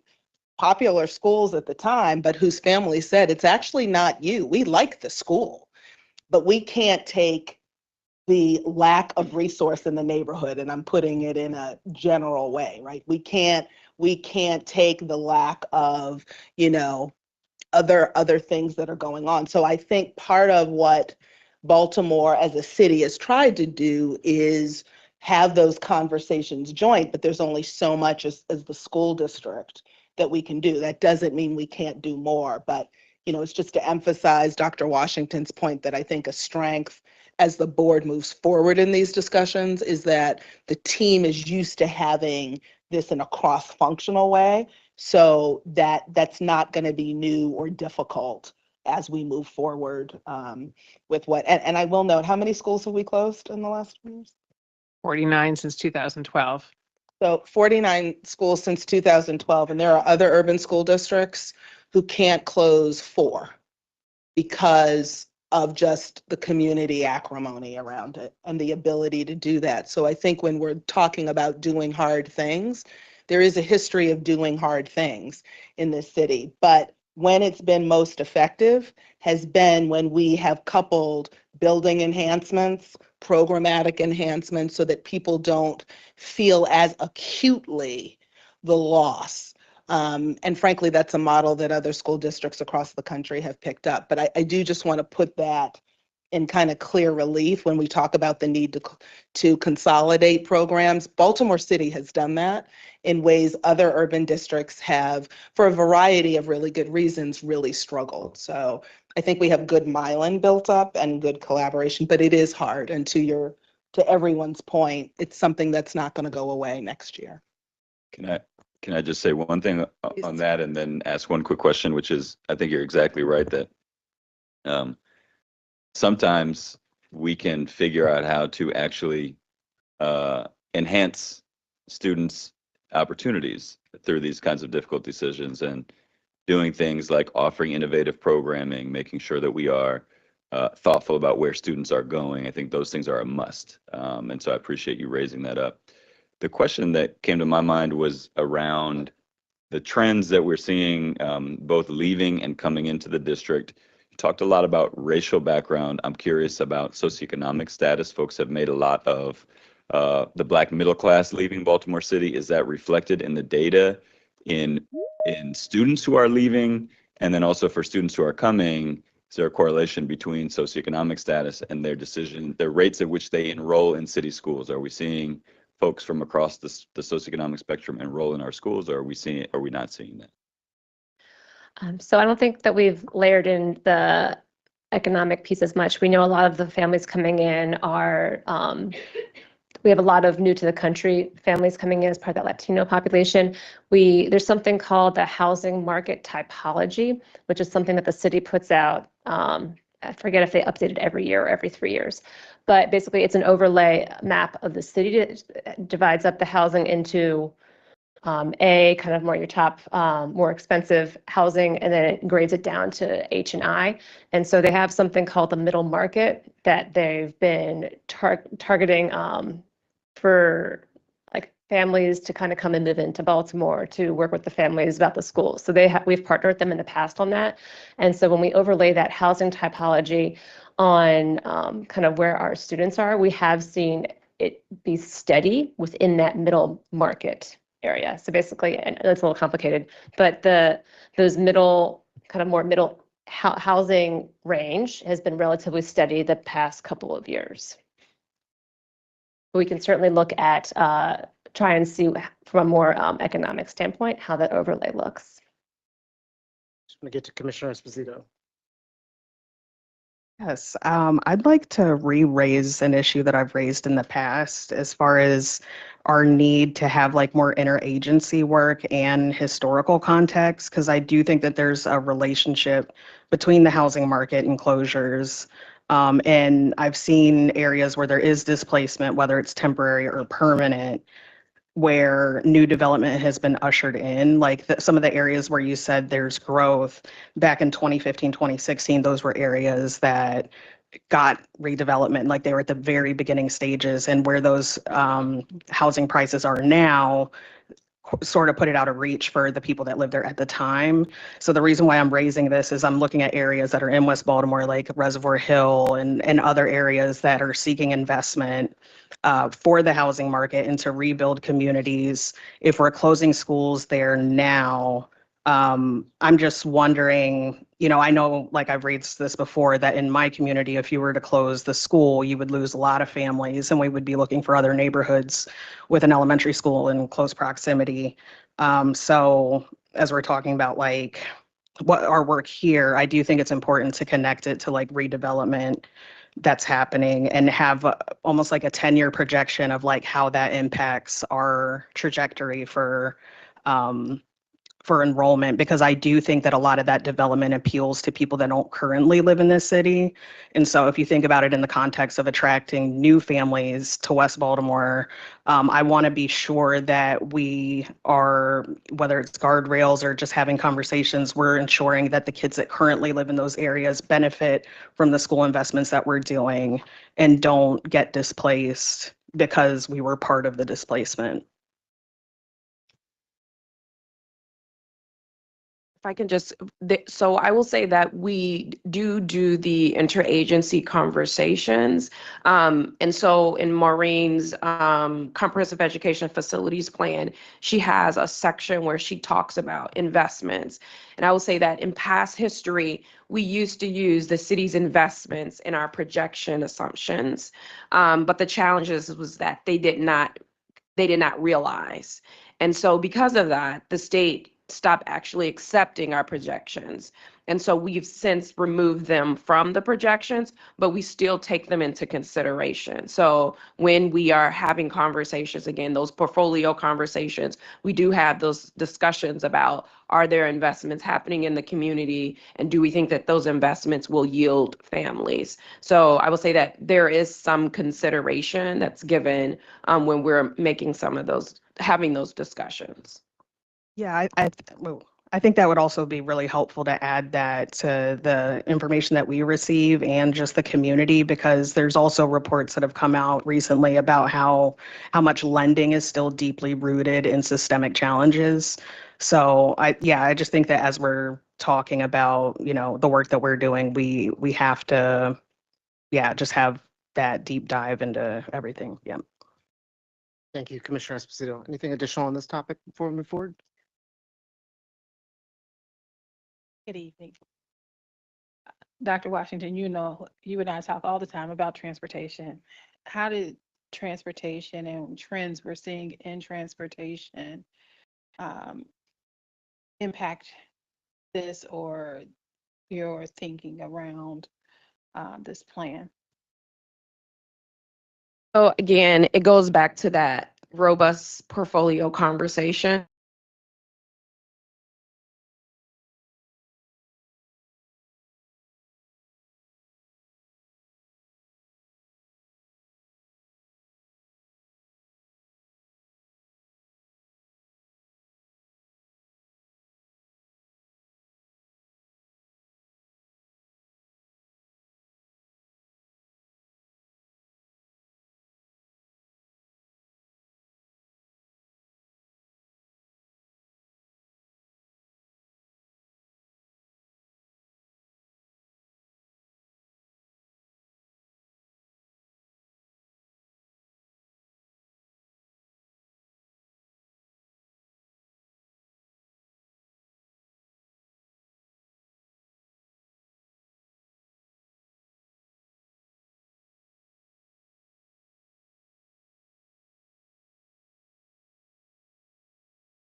This city, so to speak, you know, in their newfound interest, along with, well, not newfound, but in their interest, along with our interest, because both of we have a symbiotic relationship.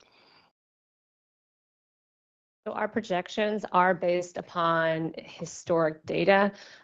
We get into the weeds with it within the document, but basically we look at the number of females between, I think, 18 and 44 in Baltimore City, and that's one of the starting points for how we determine our projections. So we wouldn't, as Lynette said, we wouldn't necessarily take the city's promise about bringing something in, or like, again, a new development would not directly mathematically impact what the projections are.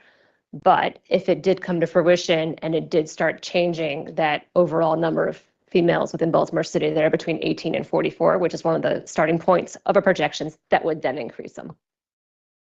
Well, and if I may, maybe Commissioner Canavay, I think your point is really well made, that like we are seeing this growth and we have been managing things, and perhaps the place for advocacy for us as a board is actually more with the state, because so much of the decisions have to be reviewed, approved at a state level, and we as Baltimore City are disproportionately under that review process. Other districts across the state just don't have that same, that they have more freedoms, degrees of freedom of movement. And I think perhaps one thing that we could do is use some of that leverage to say, look at what has happened over the past 9 years. Look how well it has been managed, because the agreements that were made,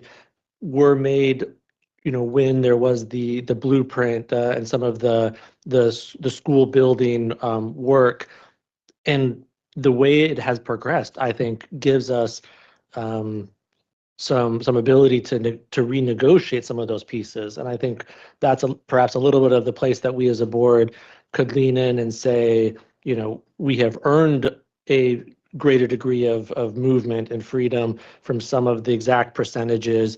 That means the state won't invest in projects unless it meets certain utilization. And so perhaps Commissioner Canavay, show based off of what we have done, the state is where we should be focusing some of that advocacy effort. Yeah, also. Yeah, yes, and. Thank you. Commissioner Ames Messenger?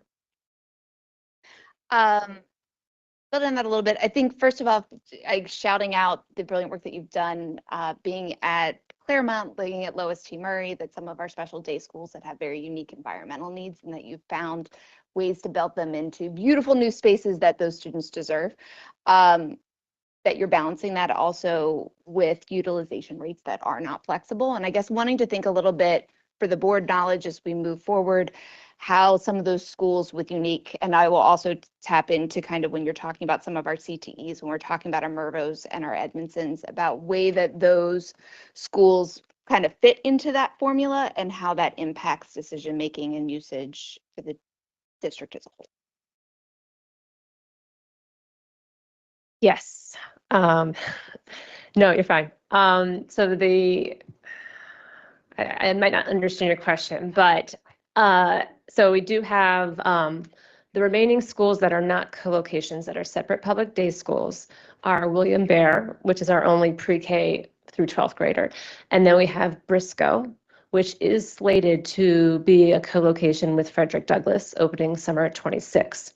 And so that one is most fresh in my mind. I'm sorry, but so there's actually a CTE program on the Briscoe side of the building. And one of the long-term goals is that be able to facilitate so that the schools get to a point where both schools are able to utilize that CTE program. I don't want to speak for academics, but I believe the Briscoe students are on a diploma pathway, which does enable a lot more. So if Sorry. if I can just, it's a very good point that you're making, Commissioner. Right. So, right. So I will say that during this process, particularly when we're building new buildings, when we're talking about the formula for how they calculate utilization, we did have to have conversations with the state because things that were happening in Baltimore City was uniquely different than what was happening in other parts of the state, right? So how we represented space in some of our special needs spaces like Claremont and some of the other spaces were different, right? So how we were counting, because utilization counts the number of students in a space, and how we were counting spaces was also very different too. So, it also brings to the point of when we had these conversations about utilization, a lot of our utilization is not at our elementary, middle schools. It's at some of our standalone schools that are more specialized schools. And so these schools, because they're specialized, you just can't consolidate them and close one and bring it, because they're specialized to meet the needs of students. And sometimes they tend to be co-located in very large buildings because we still have a building challenge where we don't have enough funding to right size our buildings. So if we're closing a program, we don't have a smaller building to put that program in. They end up being in a larger building, which shows that demonstration of higher utilization. Anything additional on this topic? Hearing none, I'd like to thank Chief Washington and Maureen for your presentation this evening. Thank you so much for answering the board's questions. That is worth a round of applause. 14.01, I'd like to invite Chief Tommy Jones up for some questions from the board regarding the procurement before us. Chair, something came up in this presentation, and if we had the ability to have 903 would be like 903. Can you highlight 903? What item number is that, or what item is that? homeless students. Oh, I'm so sorry. You want that pulled for presentation this evening? Yeah, please. Yep, we can pull it. Fine. It's a first reader. Oh, it's a first reader, so it's gonna come for a presentation this evening. Yep. Yeah. Thanks. Yep, no problem. I'm gonna turn it over to Commissioner Ames Messenger for her questions regarding this procurement. Yeah. Hello, Chief Jones, and thank you for all your work on this. What? Oh, okay. It's okay. I did. So I was curious, what would be the consequences for not voting on this tonight and kind of pushing it out? This is a big oracle. We're waiting for the timeline on the AMP rollout coming in a couple of weeks. Just looking at kind of some things related to the budgeting conversation last week, like what's kind of the impact of not voting on this tonight? Um, Good question. Good afternoon. Good evening, everybody. We are contractually obligated to meet certain dates to, to sign our contracts and renew for the next year. And this is both a renewal of new years out. I don't think there is a consequence of not doing it tonight, but there will be a consequence if we don't do it very soon, because we have to pay the change orders that we have. We have, our vendors could very well say, we don't want to do the work for you. But I don't think there is a tonight consequence, next week consequence. Yeah. So Commissioner Ames Messenger, are there additional items that you would like the staff to present to justify the increase to the ceiling of the contract? I think I'm less concerned about the increase to the contract overall. And I think looking for some increased information on the strategy moving forward. I think some of that is looking at the rollout around AMP and kind of what the strategy is there. I think looking at last week or 2 weeks ago, talking about the budget and looking at how we look at schools-based budgets and looking at how we look at compared to the district-based budget, about how we're able to pull out how we're spending money, and that's aligning to a strategy, not just at the district level, but really like whole-fledged, like how we are talking about what is our goal. And I think just to be able to have a little bit better of an understanding of what this trajectory, I know we have been on this Oracle process for a long time, but at this moment, as we are in the midst of a bunch of other transitions, we're looking at a time of federal transition where accountability is going to look different at the state and the federal level to be able to answer questions in detail. And I guess I'm just kind of curious about we would like some more information to be really confident that this Oracle Suite decision is going to get us where we want to go. Well, one of the things that I would say in regards to that, we are, there's no such thing as half pregnant. We are in the middle of the throes. We have rolled out the financial applications. We are desperately trying to get HC and human capital out the door so that we can get payroll up and running. And every time we delay something, that has such a huge ripple effect. So that would be my concern, is that we don't delay it very long, because it is important. We are right now trying to set up to get all of the payroll processing done, which requires all of the human capital work to be done, which requires all of the financial work to be done. Those things have required changes in our specification to the vendor, and the vendor, of course, like, I will do the change, but I need to be paid because this is different from right up front. So my only hesitation is saying that it is very time sensitive, because each delay ripples through the whole project. I think in that light, I would be curious. So as part of this, it's also folding in some additional monies for revisions to the procurement and the AP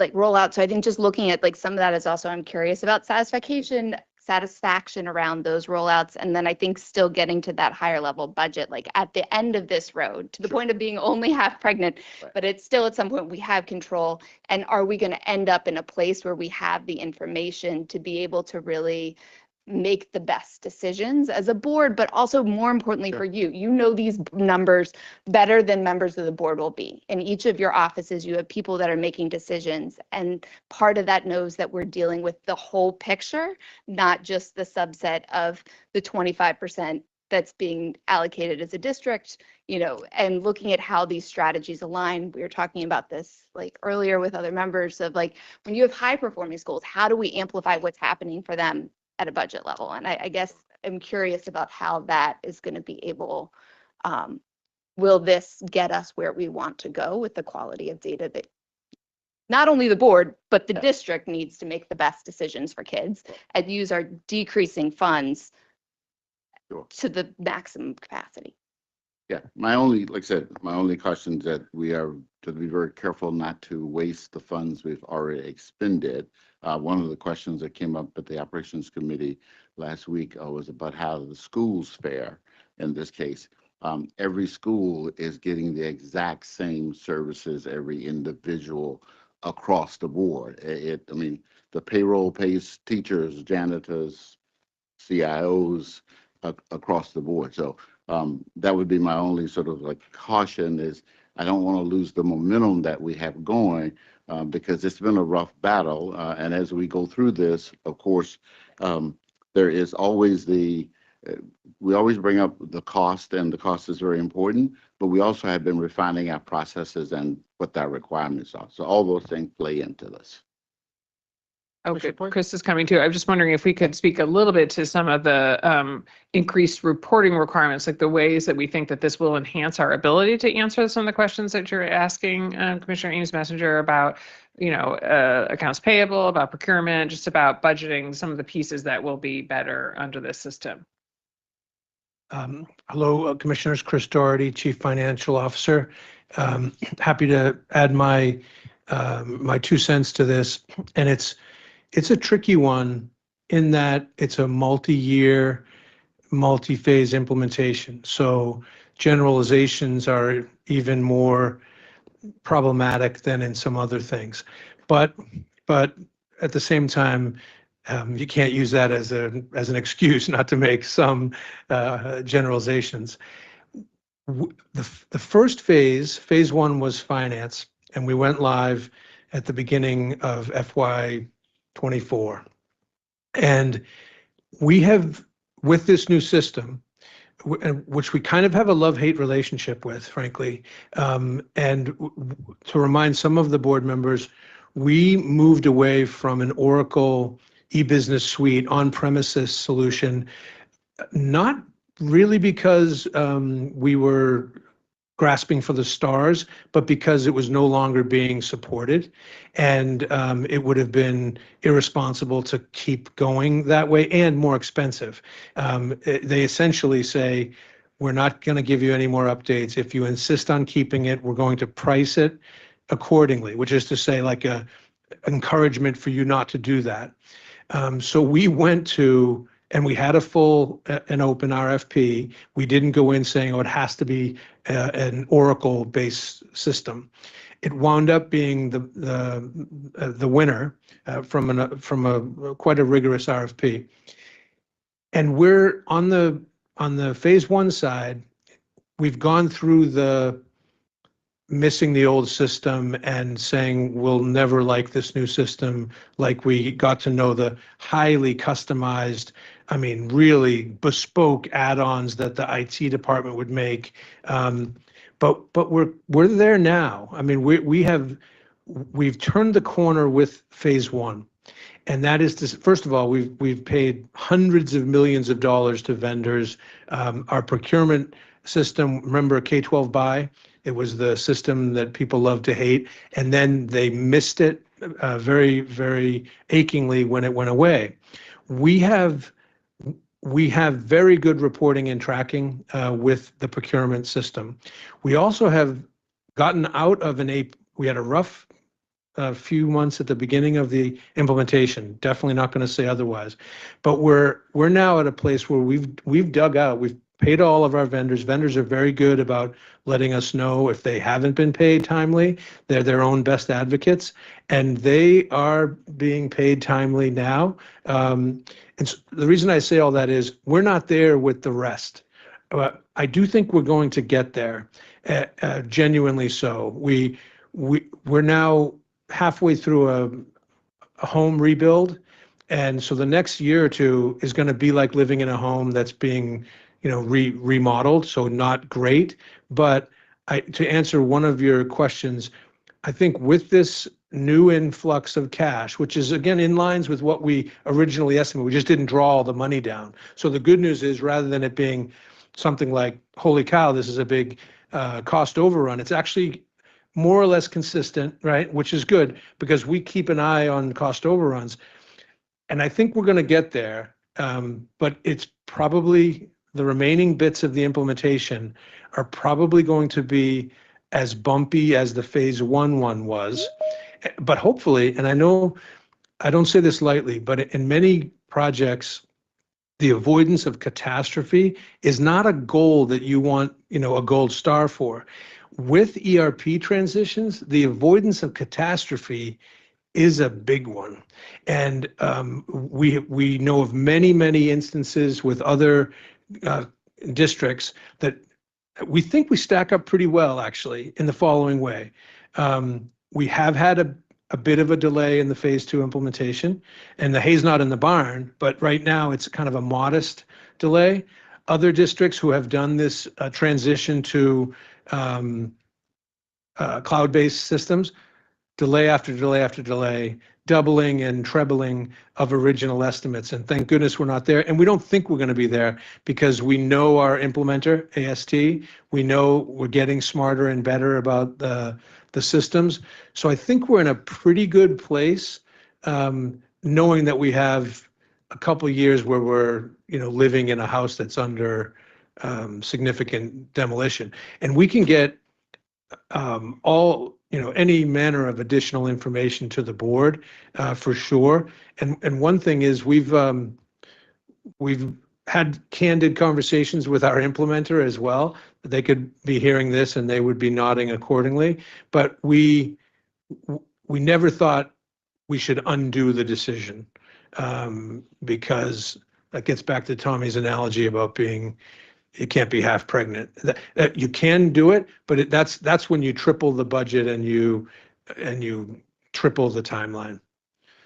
Let me defer to Commissioner Coy for just a couple of comments here. Yeah, well, I'm going back to your question, actually, Chair Sally, to Commissioner Ames Messenger, which is sort of probing a little bit more to say what, if we were to delay, to what end, right?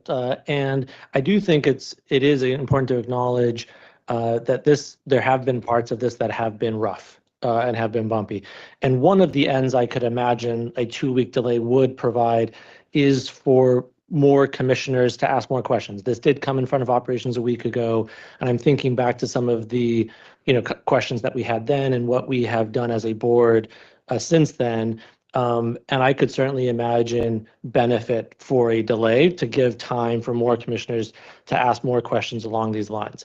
I could also envision a scenario in which those questions are asked, without a delay in the vote. But I do think this has been certainly complicated, but there have been parts that we see and we hear as commissioners that do give concern around the build out, and one of the points in which commissioners have the ability to really ask questions that have that force the issues around approving procurement items, right? That there are not as many other times that things come before us of this nature. So, if other commissioners, right, those on the operations committee had a chance to ask some questions, but if other commissioners are interested in digging into this, I would be supportive of a 2-week delay. If commissioners are saying we want to dig into it, but we don't feel the need to delay, I certainly could be supportive as that as well. But I think it comes down to what are we committing to do with that 2-week time? Yeah, so I want to ask Commissioner Ames Messenger or anybody else on the board who may want to entertain a motion related specifically to 14.01, just given what we've heard and discussed. For example, to postpone a vote 2-week or a delay 2-week delay. to engage in vote. additional conversation with staff. I would be inclined to provide a motion to wait for 2 weeks, partially also just the event that we have many people that have been waiting very patiently for loved ones. And it would be, this conversation, I think, deserves to be had in full rather than rushed and holding valuable employees on a school night. Okay, so what I To be hear, voted on. all right, so just what I hear is a motion on the floor to delay a vote for 2 weeks until the June 10th board meeting Thank you, Chair. for item 14.01.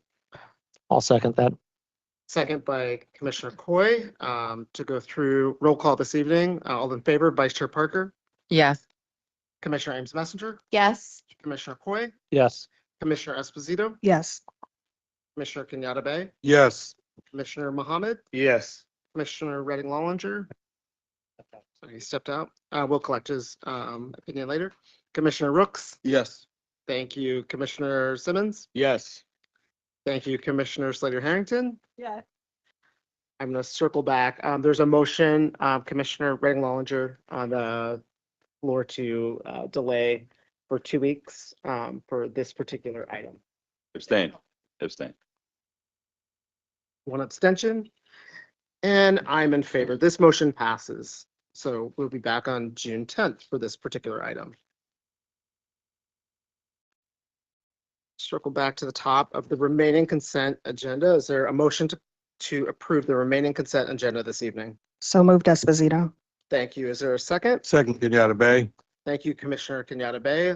All in favor, Vice Chair Parker, Yes. Commissioner Ames Messenger, Yes.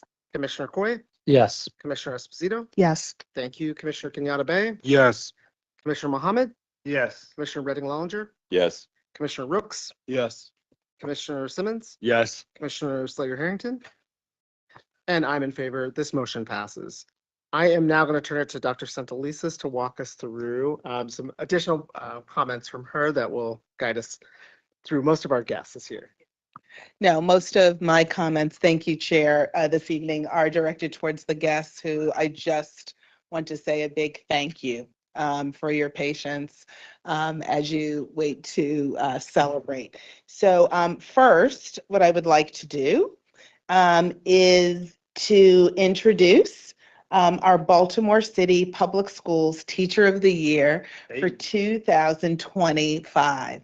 Mr. Jevons Liu, a National Board Certified Mathematics and Special Education teacher at the Academy for College and Career Exploration.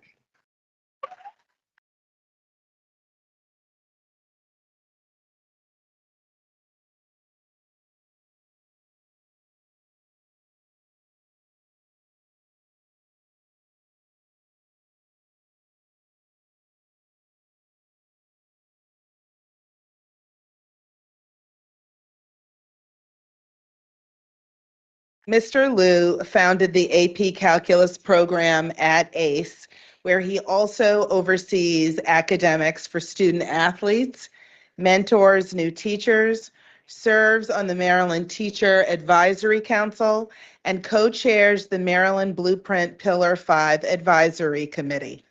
Now, those are the official comments, but I would like to add just some personal observations. First, when we went to announce Mr. Liu's win, which is one of my favorite things to do over the year, there was not a single one of his colleagues I ran into who did not think that he was absolutely the right person to win this award and represent city schools, even though up until about a year ago, he was the youngest tenured teacher on staff. The other piece I would like to note is that I cannot remember a single candidate or winner who literally brought an entire committee to tears, including the CEO, with his story. And I have a special love for anyone who makes high-level math accessible for all young people. And in part of his storytelling, as he was relating his commitment, Mr. Liu described some initial reactions to his desire to establish an AP Calculus course at the Academy for College and Career Exploration. And he told poignantly a story about how one of his students said to him that he wanted to be an engineer or some math-based profession. And Mr. Liu had the experience of going back as a real dedicated educator would and realizing that actually that young person's aspirations would not be filled with the current course load that was represented at the school. Because you cannot, in this day and age, be an effective candidate for engineering if you do not take AP Calculus at the high school level. Mr. Liu knew that. He told the poignant story about how that need to make sure that his young people had that opportunity led him to weather some of the scrutiny, some of the comments that said, "Are you kidding me? You're at ACE. You can't do AP Calc at ACE. Are you crazy? These young people aren't ready for that." And not only did he prove them wrong, Not only did he win the support of his former principal and his current principal, but he actually brought a team of his colleagues with him in his belief of our young people. Since the establishment of AP Calculus at ACE, ACE has sent each and every year since the founding of AP Calc there, at least one and sometimes up to 3 students to Johns Hopkins for their highest science awards.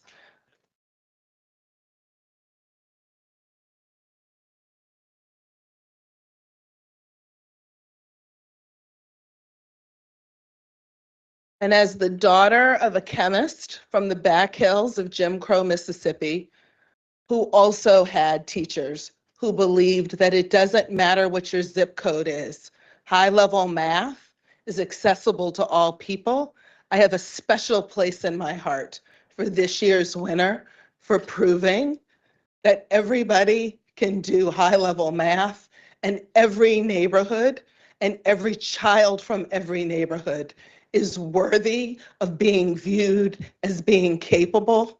And some of our best science and math students come in packages that the world misses every day. It is my pleasure to invite Mr. Liu and the ACE principal, Luis Espinosa, to come forward and be recognized.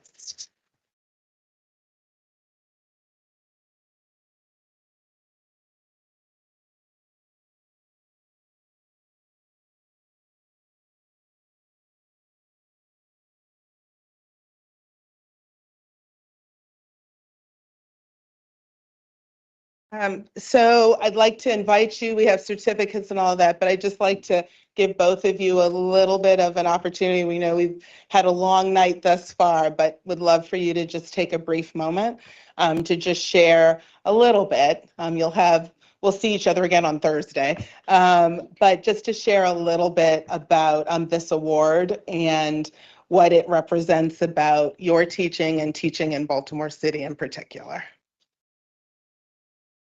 No, thank you so much. First thing before I even say anything is just I really want to thank you guys so much for always uplifting the excellence, potential, brilliance of our students here in city schools. Even did it during today's meeting. It was really inspiring just to hear you uplift the voices of our student who joined us online, our student commissioner, the work that you do. Some of the students from Commodore, incredible accomplishments.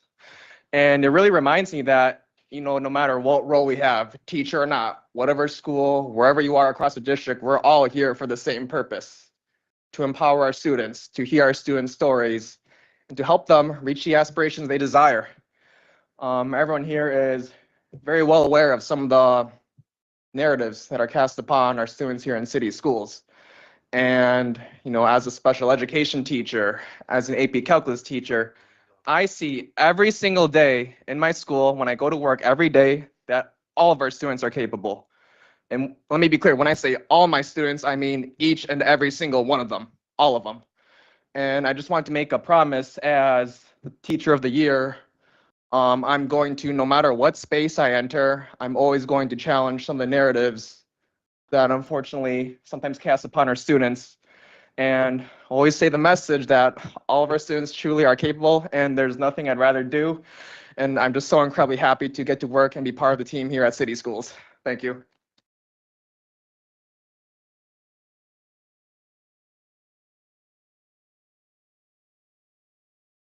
He said it all. We're good. Ace is the place. He's here. Yeah, he's good. I got it. Say. Very good. So now I am going to present Mr. Liu with his certificate that will verify what the state already knows, that he will represent Baltimore City Public Schools in the state Maryland Teacher Year. But I would love to invite you forward to receive the certificate and take a picture with the board. Way to go, CLN 7.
Mr. Liu will compete for the title of Maryland Teacher of the Year.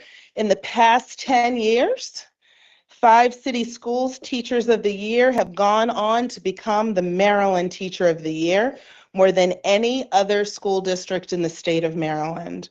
And 4 more city schools Teachers of the Year were finalists for the Maryland Teacher of the Year. Congratulations also to Mr. Liu's fellow finalists, Caitlin Fink from Holabird Academy and Franca Muller-Paz of Baltimore City College. You all made it very, very difficult to choose this year. And just a special thanks to all city schools teachers for everything you do for our schools and students every day. And finally, I would invite Chief Emily Nielsen forward for this evening's PEP agenda, so that the families and friends and colleagues that are here can celebrate the number of folks that we have who are officially either joining or being promoted to new positions in city schools. Thank you, Chief Nielsen. Thank you, Dr. Santelises. Good evening, board commissioners. On tonight's PEP agenda from the Office of the Chief Academic Officer, appointments, recommended that Lauren DeRestasio, currently Director, Summer and Expanded Learning, be appointed Director, Differentiated Learning, Multi-Tiered Systems of Support, effective June 14th, 2025.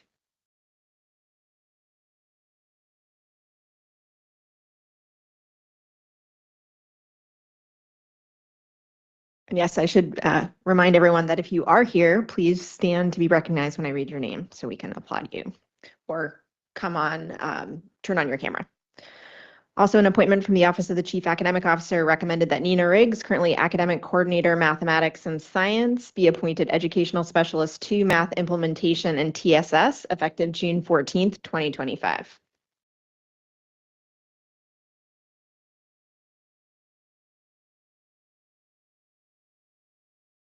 From the Office of the Chief Human Capital Officer, an appointment recommended that Jenna Neames, currently Coordinator Instructional Leadership, be appointed Director Career Advancement, effective June 28, 2025.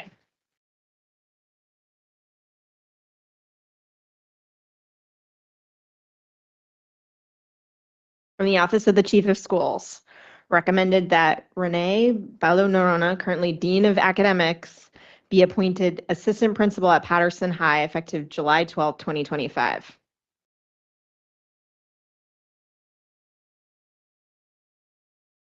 Recommended that Lori Bush, currently Assistant Principal at Patterson High, be appointed Principal at Vivian T. Thomas Medical Arts Academy High School, effective June 28, 2020.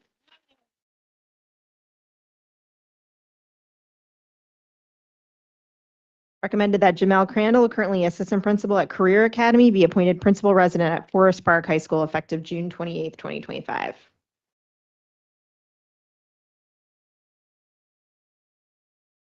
Recommended that Nikisha Fair, currently Assistant Principal at Hartford Heights Elementary, be appointed Principal Resident at Holabird Elementary Middle, effective June 28, 2025.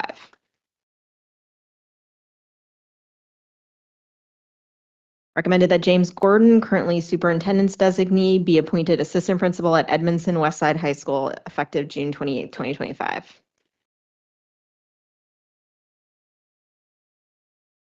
Recommended that Samantha Hutchins, currently Assistant Principal at Highlandtown Elementary Middle 237, be appointed Principal Resident at Franklin Square Elementary, effective June 28, 2025.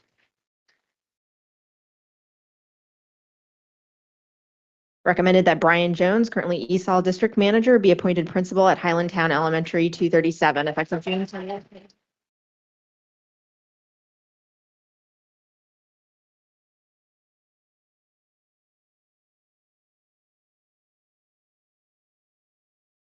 Recommended that Lucas Oliveira, currently Vice President of Schools at IDEA Public Schools, be appointed Principal Baltimore Montessori Public Charter, effective June 28.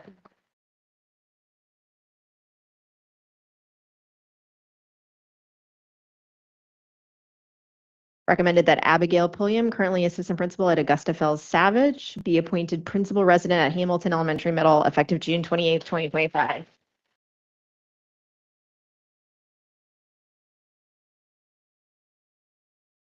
Recommended that Ryan Stokely, currently Assistant Principal, be appointed Principal at Katherine Johnson Global Academy,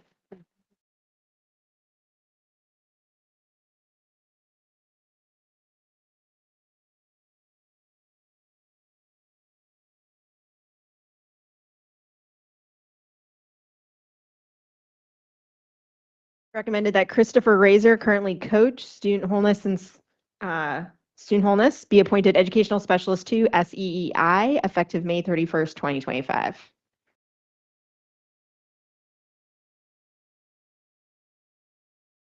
Recommended that James Thurman, currently principal resident at Paul Lawrence Dunbar High School, be appointed principal at Success Academy West effective June 20th.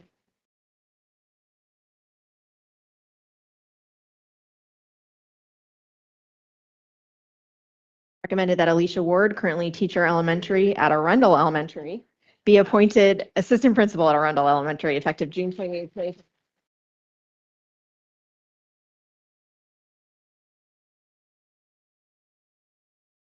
Interim appointments. Recommended that Shantae Beard, currently assistant principal, be appointed interim principal at Westport Academy Elementary Middle effective June 28th, 2025.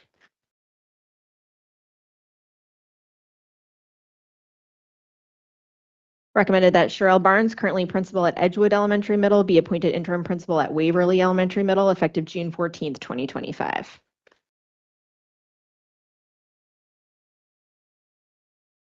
Recommended that Tanya Green, currently principal at Waverly Elementary Middle, be reassigned interim principal at Lois T. Murray Elementary Middle effective June 28th, 2025.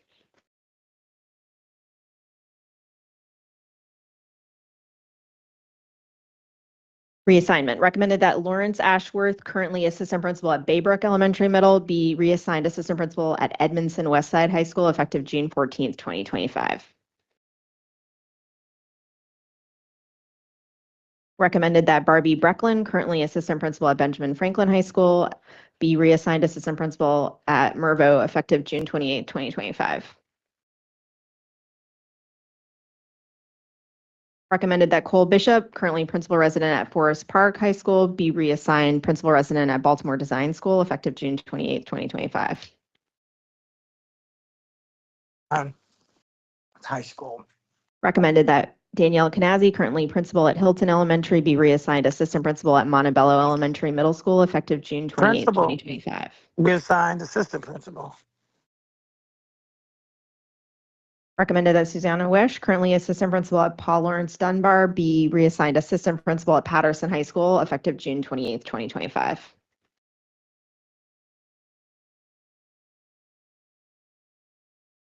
And from the Office of the Chief of Schools, an appointment, Chad Ellis, currently Assistant Chief of Police, be appointed Baltimore School Police Major effective June 14th, 2025.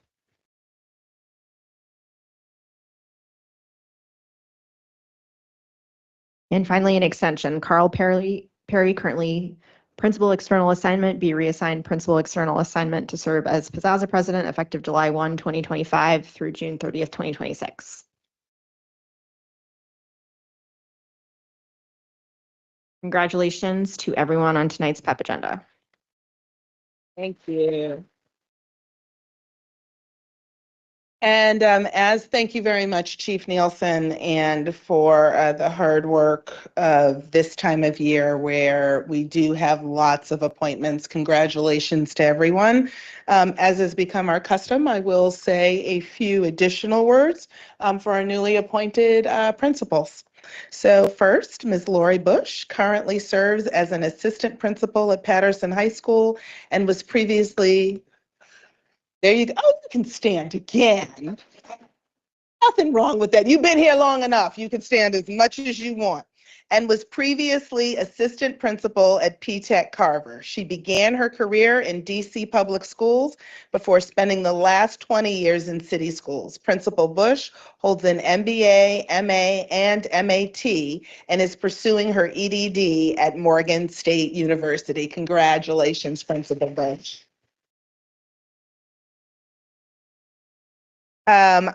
Next, I will say a welcome home to Brian E. Jones, who currently serves as District Manager of ESOL Services for Secondary Schools in DC Public Schools with 22 years of experience in education. A graduate of the University of Puerto Rico, Brian holds a bachelor's in ESOL education, a master's in English education, and a second master's in school administration and supervision from the City University of New York. Welcome back.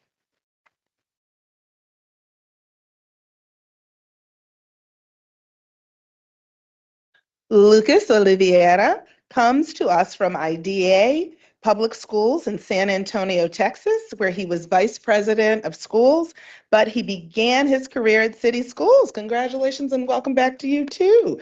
Teaching at John Rohra Elementary Middle School. He holds a bachelor's degree in public relations and communications from Towson University and a master's degree in educational leadership from the University of Texas at San Antonio. Congratulations.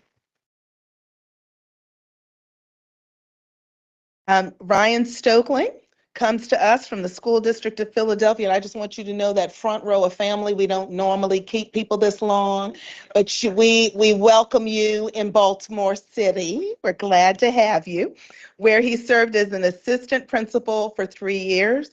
He holds a bachelor's degree in business administration with a concentration in sport and entertainment management from Newman University and a master's degree in educational leadership and policy from Temple University. Great to have you around.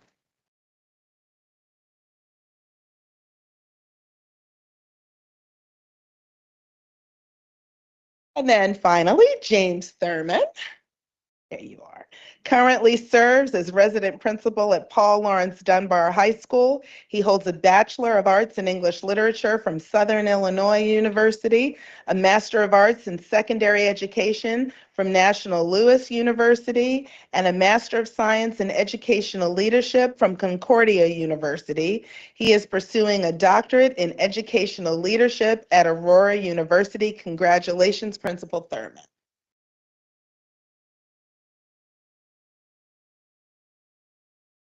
Congratulations, everyone. Welcome aboard. And that concludes my comments for this evening, Chair. Thank you so much, Dr. Santelises, and congratulations to everybody on tonight's PEP agenda. We're excited to welcome all of our new principals into their roles, so congratulations again. Also want to take a moment just to acknowledge on item 5.03, renaming a school. So Augusta Fells, that renaming was passed on consent this evening, so want to acknowledge that school community as we move forward this evening. I'm going to turn it over to Dr. Santelises. We have 3 items available for information and discussion. So our night keeps going here on City Schools, but these should be briefer items. But if families want to transition or any additional folks from the audience, it's A-okay by us. And somebody please let that baby know that next time I will hold the baby. I hold all babies, so don't worry about it.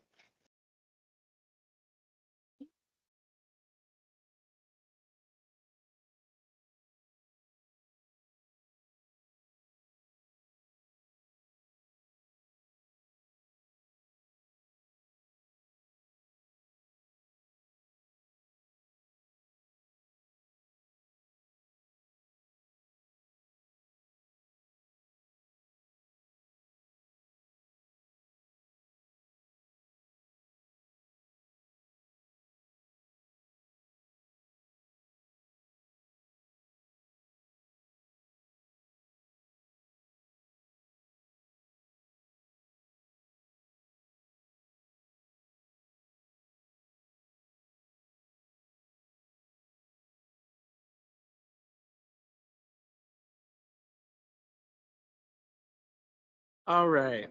I'm going to move us forward pretty quickly this evening so our night can end. Dr. Santelises is going to lead us through, I'm so sorry, Dr. Judkins is going to lead us through 9.01, policy BDB.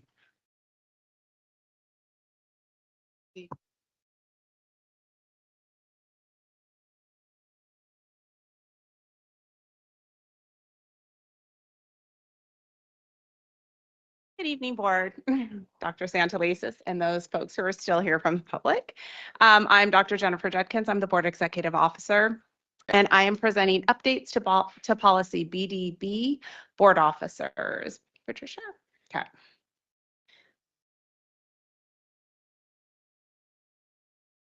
So this policy relates directly to board priority 7, implementing policies, practices, and procedures. You can take it to the 3rd slide, please.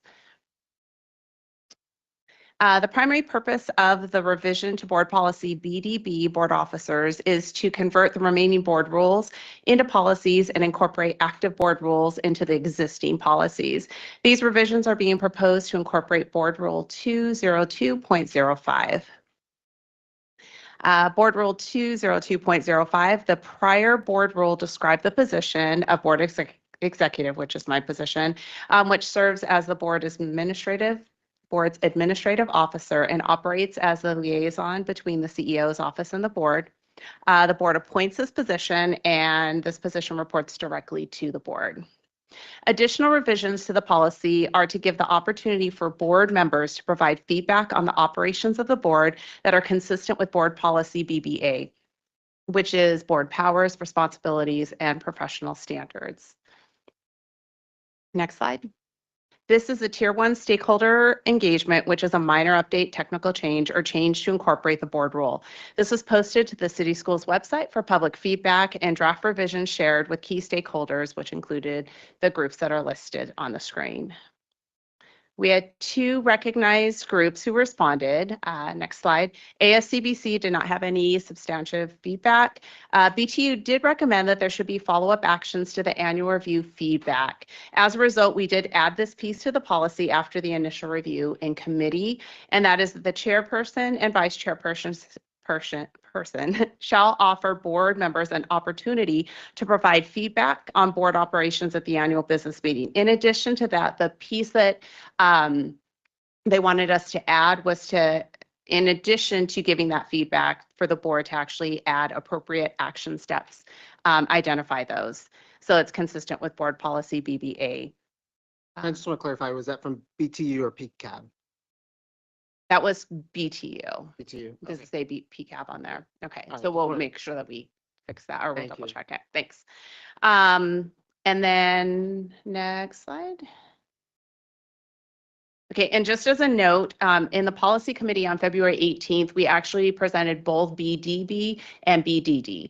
So at this time, BDD is about committees, and that is postponed for the board to take more time to look at committees. So we're just bringing forward BDB. And next slide shows the timeline. So it went on February 18th to policy, tonight for first reader, and then our next board meeting for second reader. And again, it's just a minor policy update. And that is everything. Any questions? Defer to my board colleagues for any questions related to this change. Commissioner Coy? Just one question. As it relates to the timing of elections for board officers, is this the policy where that would be discussed or enumerated, or is that a different policy? That is a different policy change, but that can be looked at by the board if we do want to look at that.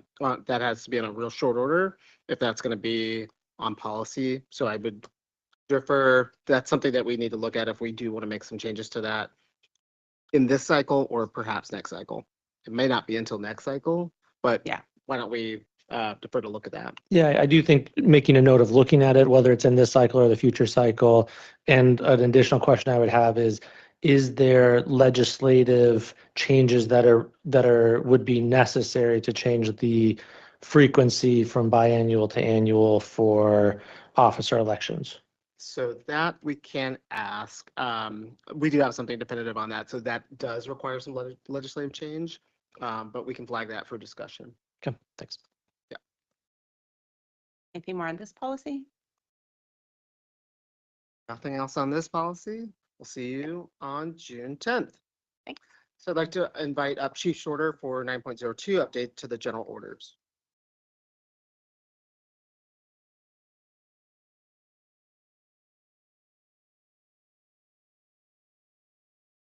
Good evening, Board Chair, Board Commissioners, Dr. Sanchez. Before I begin, I'd just like to begin with before I begin, I'd just like to begin my presentation with a short quote. Safety is not just about the absence of danger, it's the presence of care. Author, Commissioner Muhammad, he stepped out, but he said it on our last thing. It resonated with me, so I just wanted to just give him his props today. Jonathan should have, okay, we go.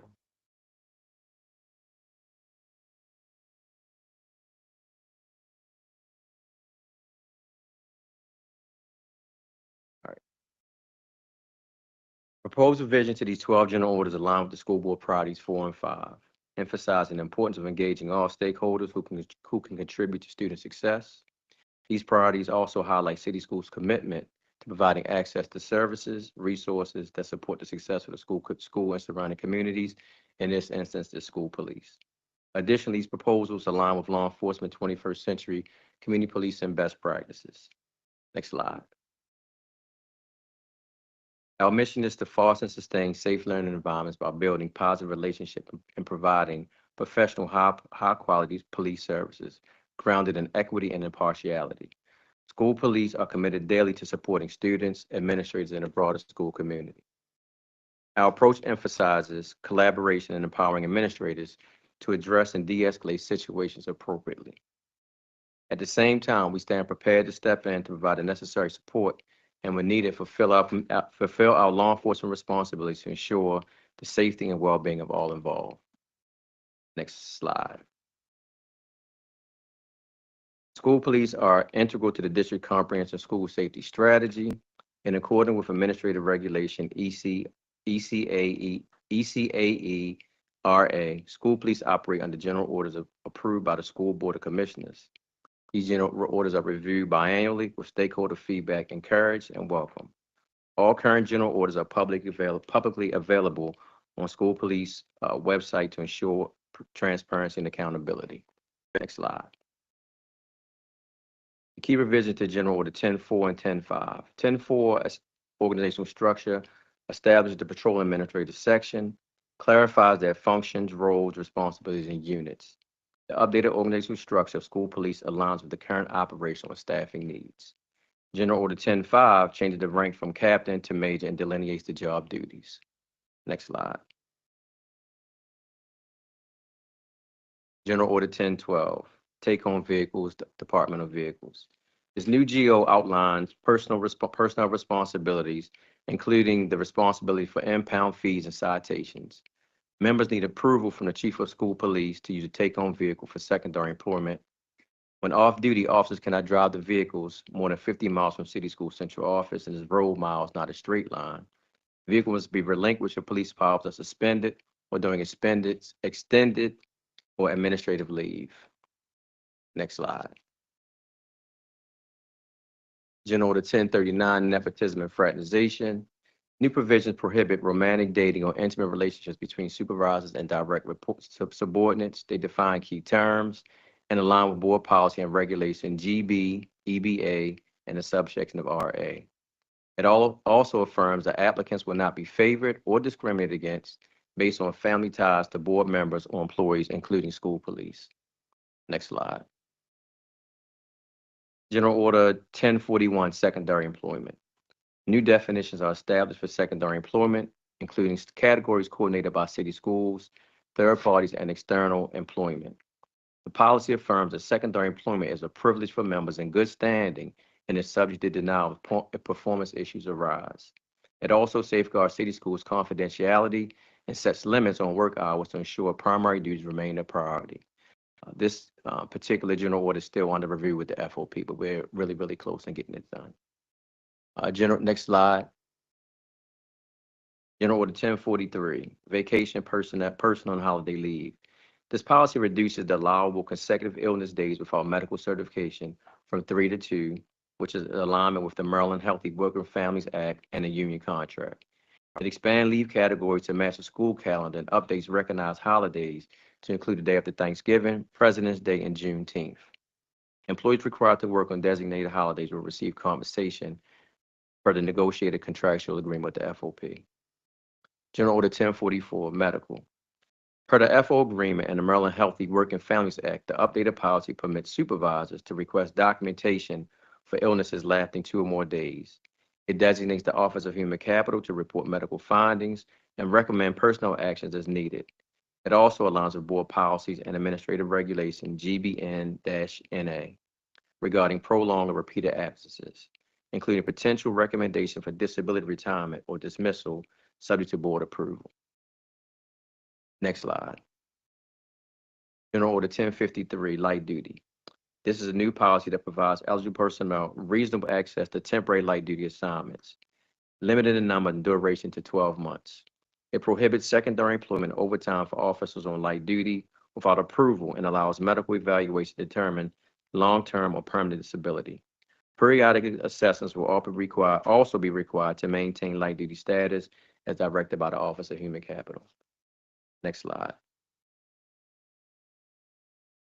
General Order 1056, overtime compensation. This policy ensures regular shift coverage is prioritized before assigning overtime and limits overtime to prevent duty impairment.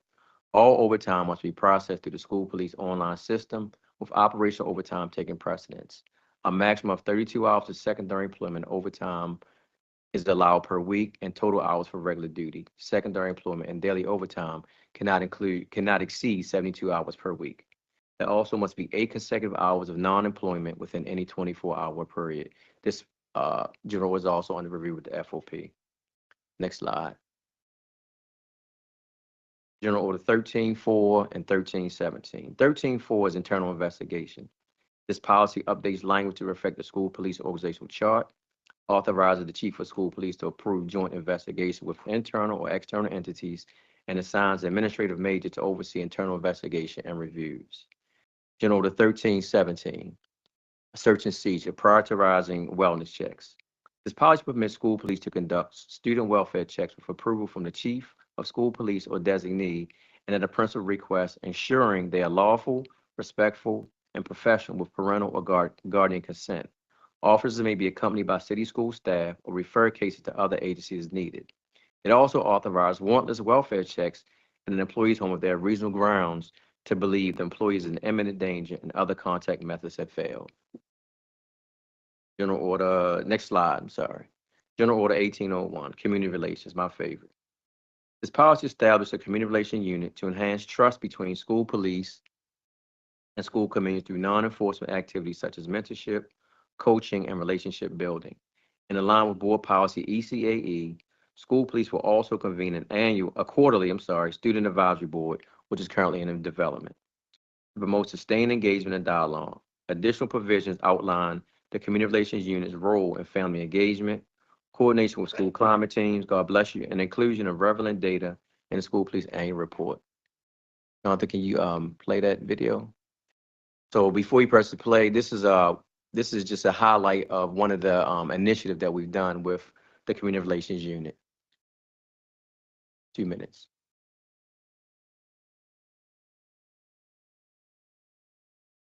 No value. And Jonathan, we don't have any sound for this just yet. So basically, I can just summarize it. Okay. So we did an initiative called Haircuts for the Holidays. Let's see, he might be able to get. Okay. If you look good, you feel good. If you feel good, you come to school and you want to learn. Creating that relationship between school, police, and the community is what my goal and my aim is, to make Baltimore City schools a better place to come learn, and an environment that we all can feel safe, comfortable, and do the right thing to be better citizens and stewards of Baltimore City.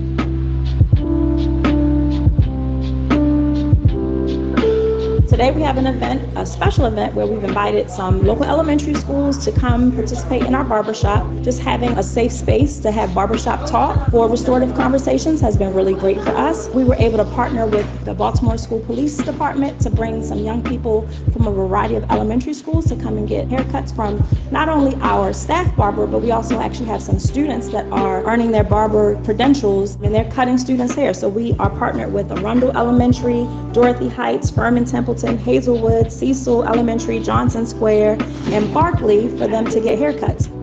We know that some of the parents need assistance right now, and so we thought of doing haircuts. It's important for us as Baltimore City School Police officers to build relationship with our students, to let them know that we're just like them, and to build those relationships, which is very important. Barbers become counselors, therapists, everything. It's a deep thing about history of barbering. A lot of people don't know. Barbers were the first surgeons. It means a lot, telling them the history of barbering, yeah? As soon as I graduate, after the summer, I'm gonna go straight to barber school. That's my plan. I like the satisfaction when I'm done, my customers smiling, feeling like new people, and thanking me for changing their day. Young men getting a haircut, our young ladies getting a haircut, it makes them feel good, right? You look good, you feel good, you behave well, and it really makes such a big difference. And it's just been such a value add to our community, and also the ability for some of our students to learn under a master barber to be able to get their hours and get their credential to be a barber. So it's been a really, really great space and place for our school, and we hope to continue that into future years.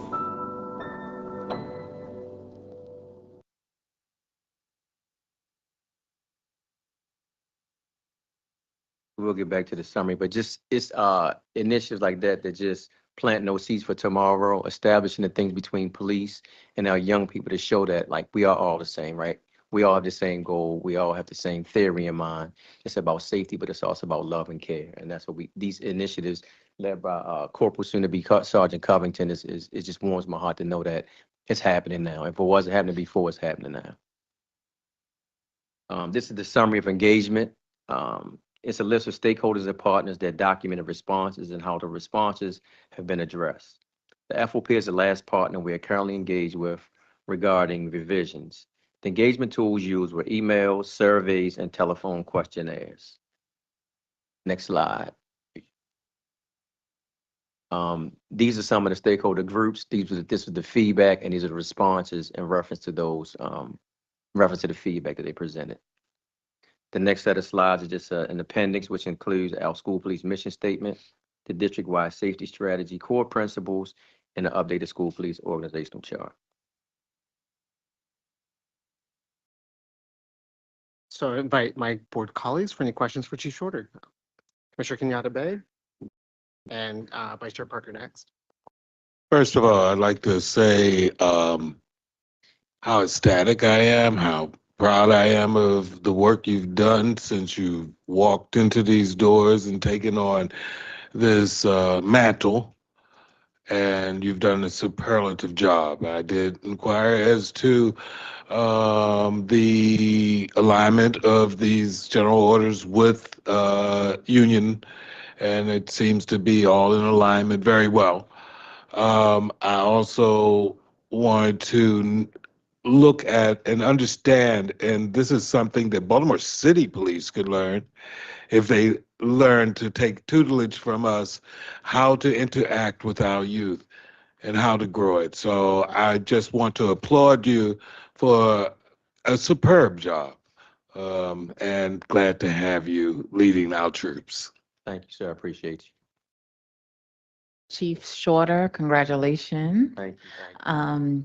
I'm definitely looking forward to inviting you back maybe late summer, early fall to see how your first year was, and to have dialogue around maybe some things we can look forward to. But I just wanted to take this time because that video is just you, and people who do not know the work that you do, that's what you did on the police department. I remember when I started in community work, you got like community people together, and we got in a van one summer and just rolled around and talked to like squeegee kids. That's before the city was doing any of that stuff. And we had lunches, we had people from different places giving resources. So I know that's like you, that's your heart. So I look forward to the great work that you'll do here at Baltimore City Schools. And listen, we'll keep on talking. Congratulations. I remember that too. Right by MLK, we had the lunches in the back. Can't forget. Additional board colleagues this evening. Just same as my colleagues, I want to commend you both on your work to date, and then also I know it's a lot of regulations. It's not easy going through all of those, but they all look like I got a chance to review them. They all look like sensical changes, and just appreciate all the detail orientation around it. So thank you for your work. Thank you, sir. Thank you. Thank you, thank you.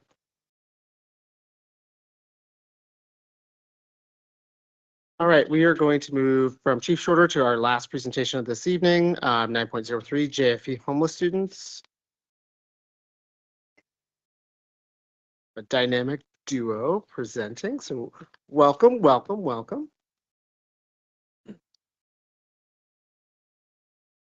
Good evening, Dr. Santelises, Board Chair, Vice Chair, Commissioners, Chief of Staff. We are before you today to do the first reader for JFE, Students Experiencing Homelessness. I am joined, my name is Sonia Goodwin. I am the Executive Director for Whole Child Services and Supports. I am joined today by one of our fabulous coordinators from the Office of Health and Specialized Student Services. And she is actually going to go through the presentation for us today. This is her body of work. This is her baby. She's going to give us some updates and some proposed changes. Thank you, Ms. Goodwin. Good evening, everyone. So today we will be talking about the updates to the board policy, JFE, Students Experiencing Homelessness. Next slide. The purpose of the policy JFE is to highlight our services and resources that city schools provides to students experiencing homelessness and to ensure that they all receive the same services as all of their other peers. Next slide. The JFE policy is aligned to the board priorities 4, 5, and 7. Next slide. So our mission is to ensure that all identified students experiencing homelessness of city schools have access to immediate resources and are ready and equipped to attend school for academic success. Next slide. So this is a bit of our McKinney-Vento data for this year. Our McKinney-Vento data shows how the number of students fluctuate throughout the school year per grade level and over time. At this time, our current number of students identified under McKinney-Vento for city schools is roughly 5,830 students. The charter network currently encompasses 679 identified McKinney-Vento students, but we're not done yet, so the number isn't complete. Next slide. So now we'll talk about a brief overview of our practices for the McKinney-Vento program. So here is a breakdown of the City Schools McKinney-Vento program. The central office staff encompasses myself as one FTE coordinator, 2 full-time FTE staff specialists, and 4 FTE temporary staff. Each school should have a school-based homeless liaison at every school in city schools to provide the appropriate support and community service and resources. Next slide. So the role of the McKinney-Vento liaison is to oversee compliance, coordinate with schools and families to ensure best interest determination takes place, and to monitor services provided to McKinney-Vento students. Next slide. Here are some key features of the JFE policy that are imperative when working with students experiencing homelessness that include enrollment and services. Next slide. So why are we revising some of the JFE policy? Several reasons are to align with the new COMAR regulations, changes to the following sections, the definitions, general responsibilities of the school system, school placement, and our dispute resolution. We want to also align the internal guidance to include best interest determination and also add references to other relevant school policies. Next slide. So some of the terminology that we're proposing to change is change homeless students to students experiencing homelessness and or unhoused students and unaccompanied youth. We are also proposing to change homeless education liaison to the McKinney-Vento liaison. Next slide. Many of our proposed changes are to clarify the regulations of an internal protocol to align with COMAR and also to streamline practices with schools to ensure students are receiving the resources and services needed upon enrollment and best interest determination. Next slide. So we want to make sure that we clarify supports for students experiencing homelessness to ensure that JFE cross-references with other policies throughout to ensure that all the services and supports for students are rendered. Next slide. For supports for unaccompanied homeless youth, we want to ensure that all unaccompanied youth have immediate enrollment while still maintaining our board policies as mandated reporters if concerns arise. Next slide. We want to also have the McKinney-Ventos liaison work with the school choice representative to ensure that students are actively participating in the school choice process and that families are aware of the city school choice process. Next slide. Some of the revisions since the policy committee met on March 18th were to include the number of McKinney-Vento students who participate in our extracurricular and/or athletics, and also to clarify that both McKinney-Vento liaisons and/or our school-based liaison may contact families during our annual status review for homeless verification. Next slide. In our alignment with COMAR, some of the changes are to provide user-friendly information for our families to understand. We want to also update our best interests, fee waivers, and other language regarding educational access. Next slide. For our stakeholder engagement at Tier 1, we were able to provide feedback via our city schools website. Next slide. While we did seek stakeholder feedback for the policy JFE, we did not receive any feedback. However, we had a great deal of questions regarding our staffing and supports for students experiencing homelessness. Next slide. So our timeline was March 18th that we met with the policy committee. Today, our first reader, and July 22nd is second reader. Thank you. Thank you so much. I really appreciate your work. And just so everybody knows, so the McKinney-Vento Homeless Assistance Act is a federal law. This is an area of work that I've done a lot of work on the federal level doing prior to my time here at City Schools. I used to sit on the U.S. the U.S. Interagency Council on Homelessness. And so these laws are put in place to ensure that there's a safety net for our young people who are experiencing homelessness, or they move between statuses pretty frequently. And so I appreciate the data that's put here.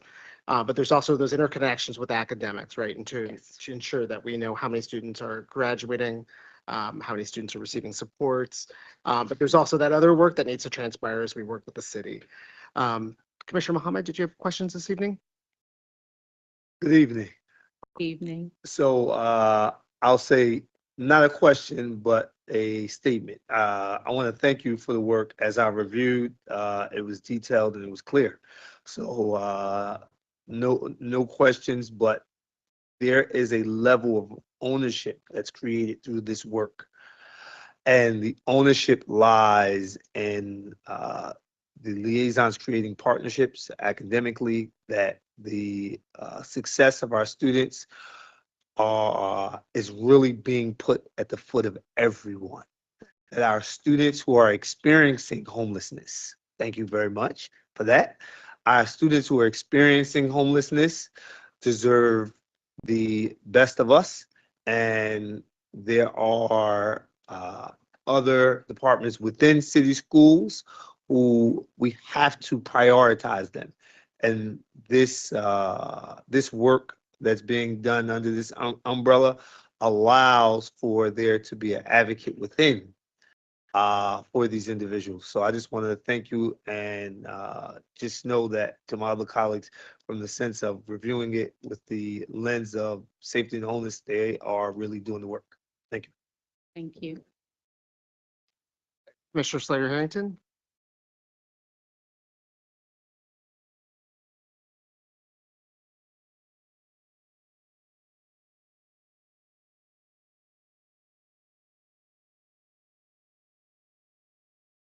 So we work very closely with the Office of Transportation. They're our best friends.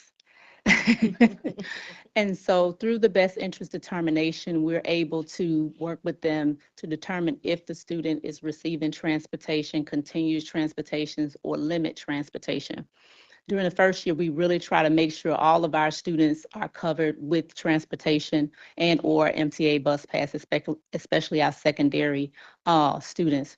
I think where we run into constraints is just not enough buses to be able to transport. And sometimes we run into issues between elementary students and middle school students who are in shelter together, but middle schools get MTA passes while elementary can get bus. So we really have to work with them to try to make sure that siblings are able still to get transportation together. So those are some of the things that we see. And then of course, just with the transition of families over and over again, we have to stop services and then reactivate services and things like that. But I think the biggest portion that kind of balances this out is our best interest determination that talks about where our students, if they're across town and their school of origin is in a place, is this the best interest for the student? And we try to look at that holistically, meaning we look at grades, we look at attendance,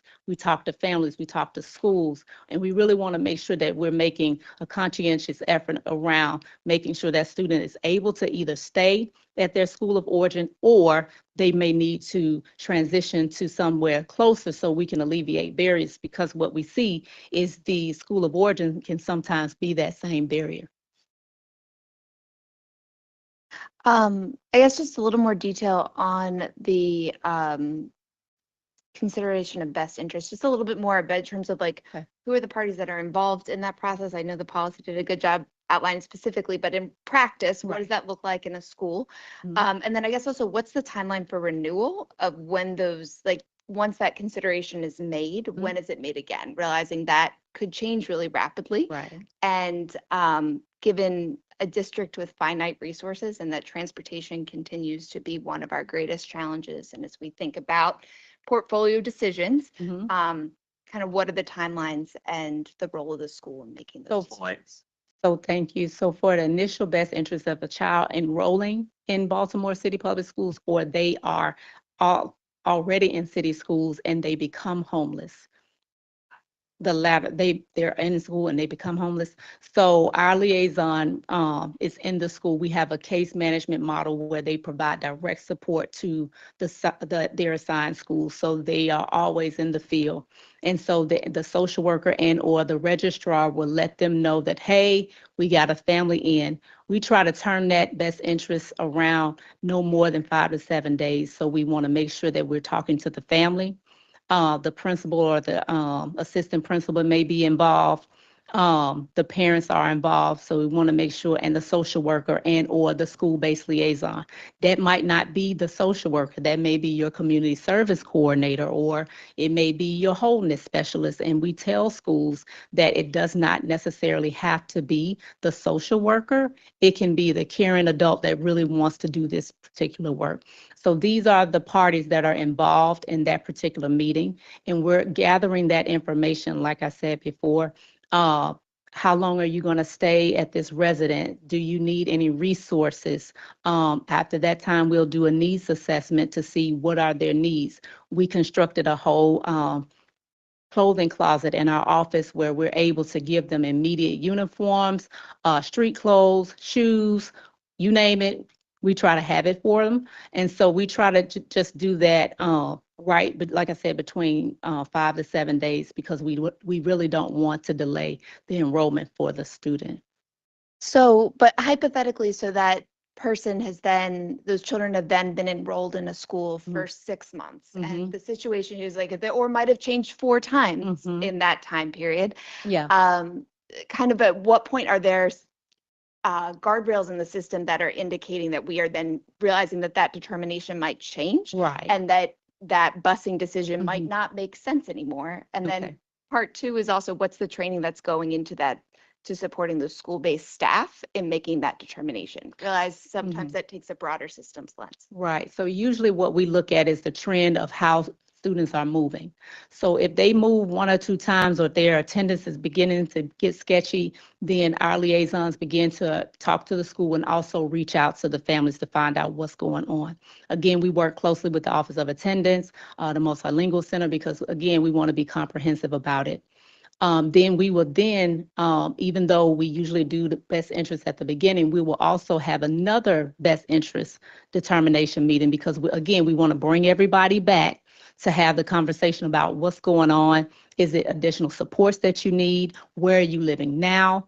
Do you need transportation to somewhere else? But we really want to talk to everyone involved. Now, from those meetings, sometimes we do have to move children to, again, the place where they're closest at for a period of time or just in general. And then sometimes we can say, okay, you can stay at your school of origin with these parameters in place, right? That means you have to come to school every day. You have to make sure you're maintaining grades. And then we're talking to the staff repeatedly about how are you best supporting these students? What is happening? So we'll tag into the school-based liaison to ensure that that work is happening or not happening. And when it's not happening, then my liaisons contact me and then I have to go have a conversation with the good principals. But nevertheless, again, our goal is to kind of safeguard it in that way, meaning we're monitoring that. And then if need be, when we start seeing that trend fluctuate, we call another best interest to bring everybody back together again to say, is this what we really need for this student? What is in the best interest of the student right now? Thank you. Any additional questions? We'll see you back this summer for second reader. Thank you so much. Thank you. Thank you. That brings us to the end of our agenda this evening. A couple of things I just want to highlight. We have a whole bunch of events that are transpiring coming up. I do want to do a retro look back at this past week where, our board was out a lot in community. Want to give a shout out to the Equity Office with the plethora of events happening. I think 5 or 6 different events were transpiring last week, including the Be More Me conference that Commissioner Rooks and I had an opportunity to join, but want to thank the Equity Office for all of their work and supporting our young people and highlighting the opportunity. Coming up this week, we have graduations transpiring. We're really excited about that. Not this week, next week. And we will be back for our June 10th board meeting right here. I want to give a phone a friend over to Commissioner Mohammed for his next listening session. Appreciate it. I want to make a call for those of us that are interested in the safety and wholeness of our young people in our district to come out on June the 5th at 5:30 at Edmondson High. We will be holding a listening session where the board will be present to be able to hear not only your concerns and challenges, but particularly to be able to hear solutions that you have that we often don't get a chance to have conversations about. The short amount of time that we have here during session does not give us the opportunity to hear clearly from you. And this listening tour opens up an opportunity for us to hear directly from you. So we want to invite everyone out on June the 5th. And I'll just say that the next safety and wholeness meeting, so you don't have to come back to me, will be on June the 18th, Wednesday, because the third Thursday is a holiday, Juneteenth. Thank you. Thank you so much. And one additional highlight is that we have teaching and learning coming up on Tuesday, June 4th. So, all right, join us then. Is there a motion to adjourn? Is there a second? Second. All signal by their signaling their favor by Yes. saying aye. Aye. Thank you. We're adjourned this evening.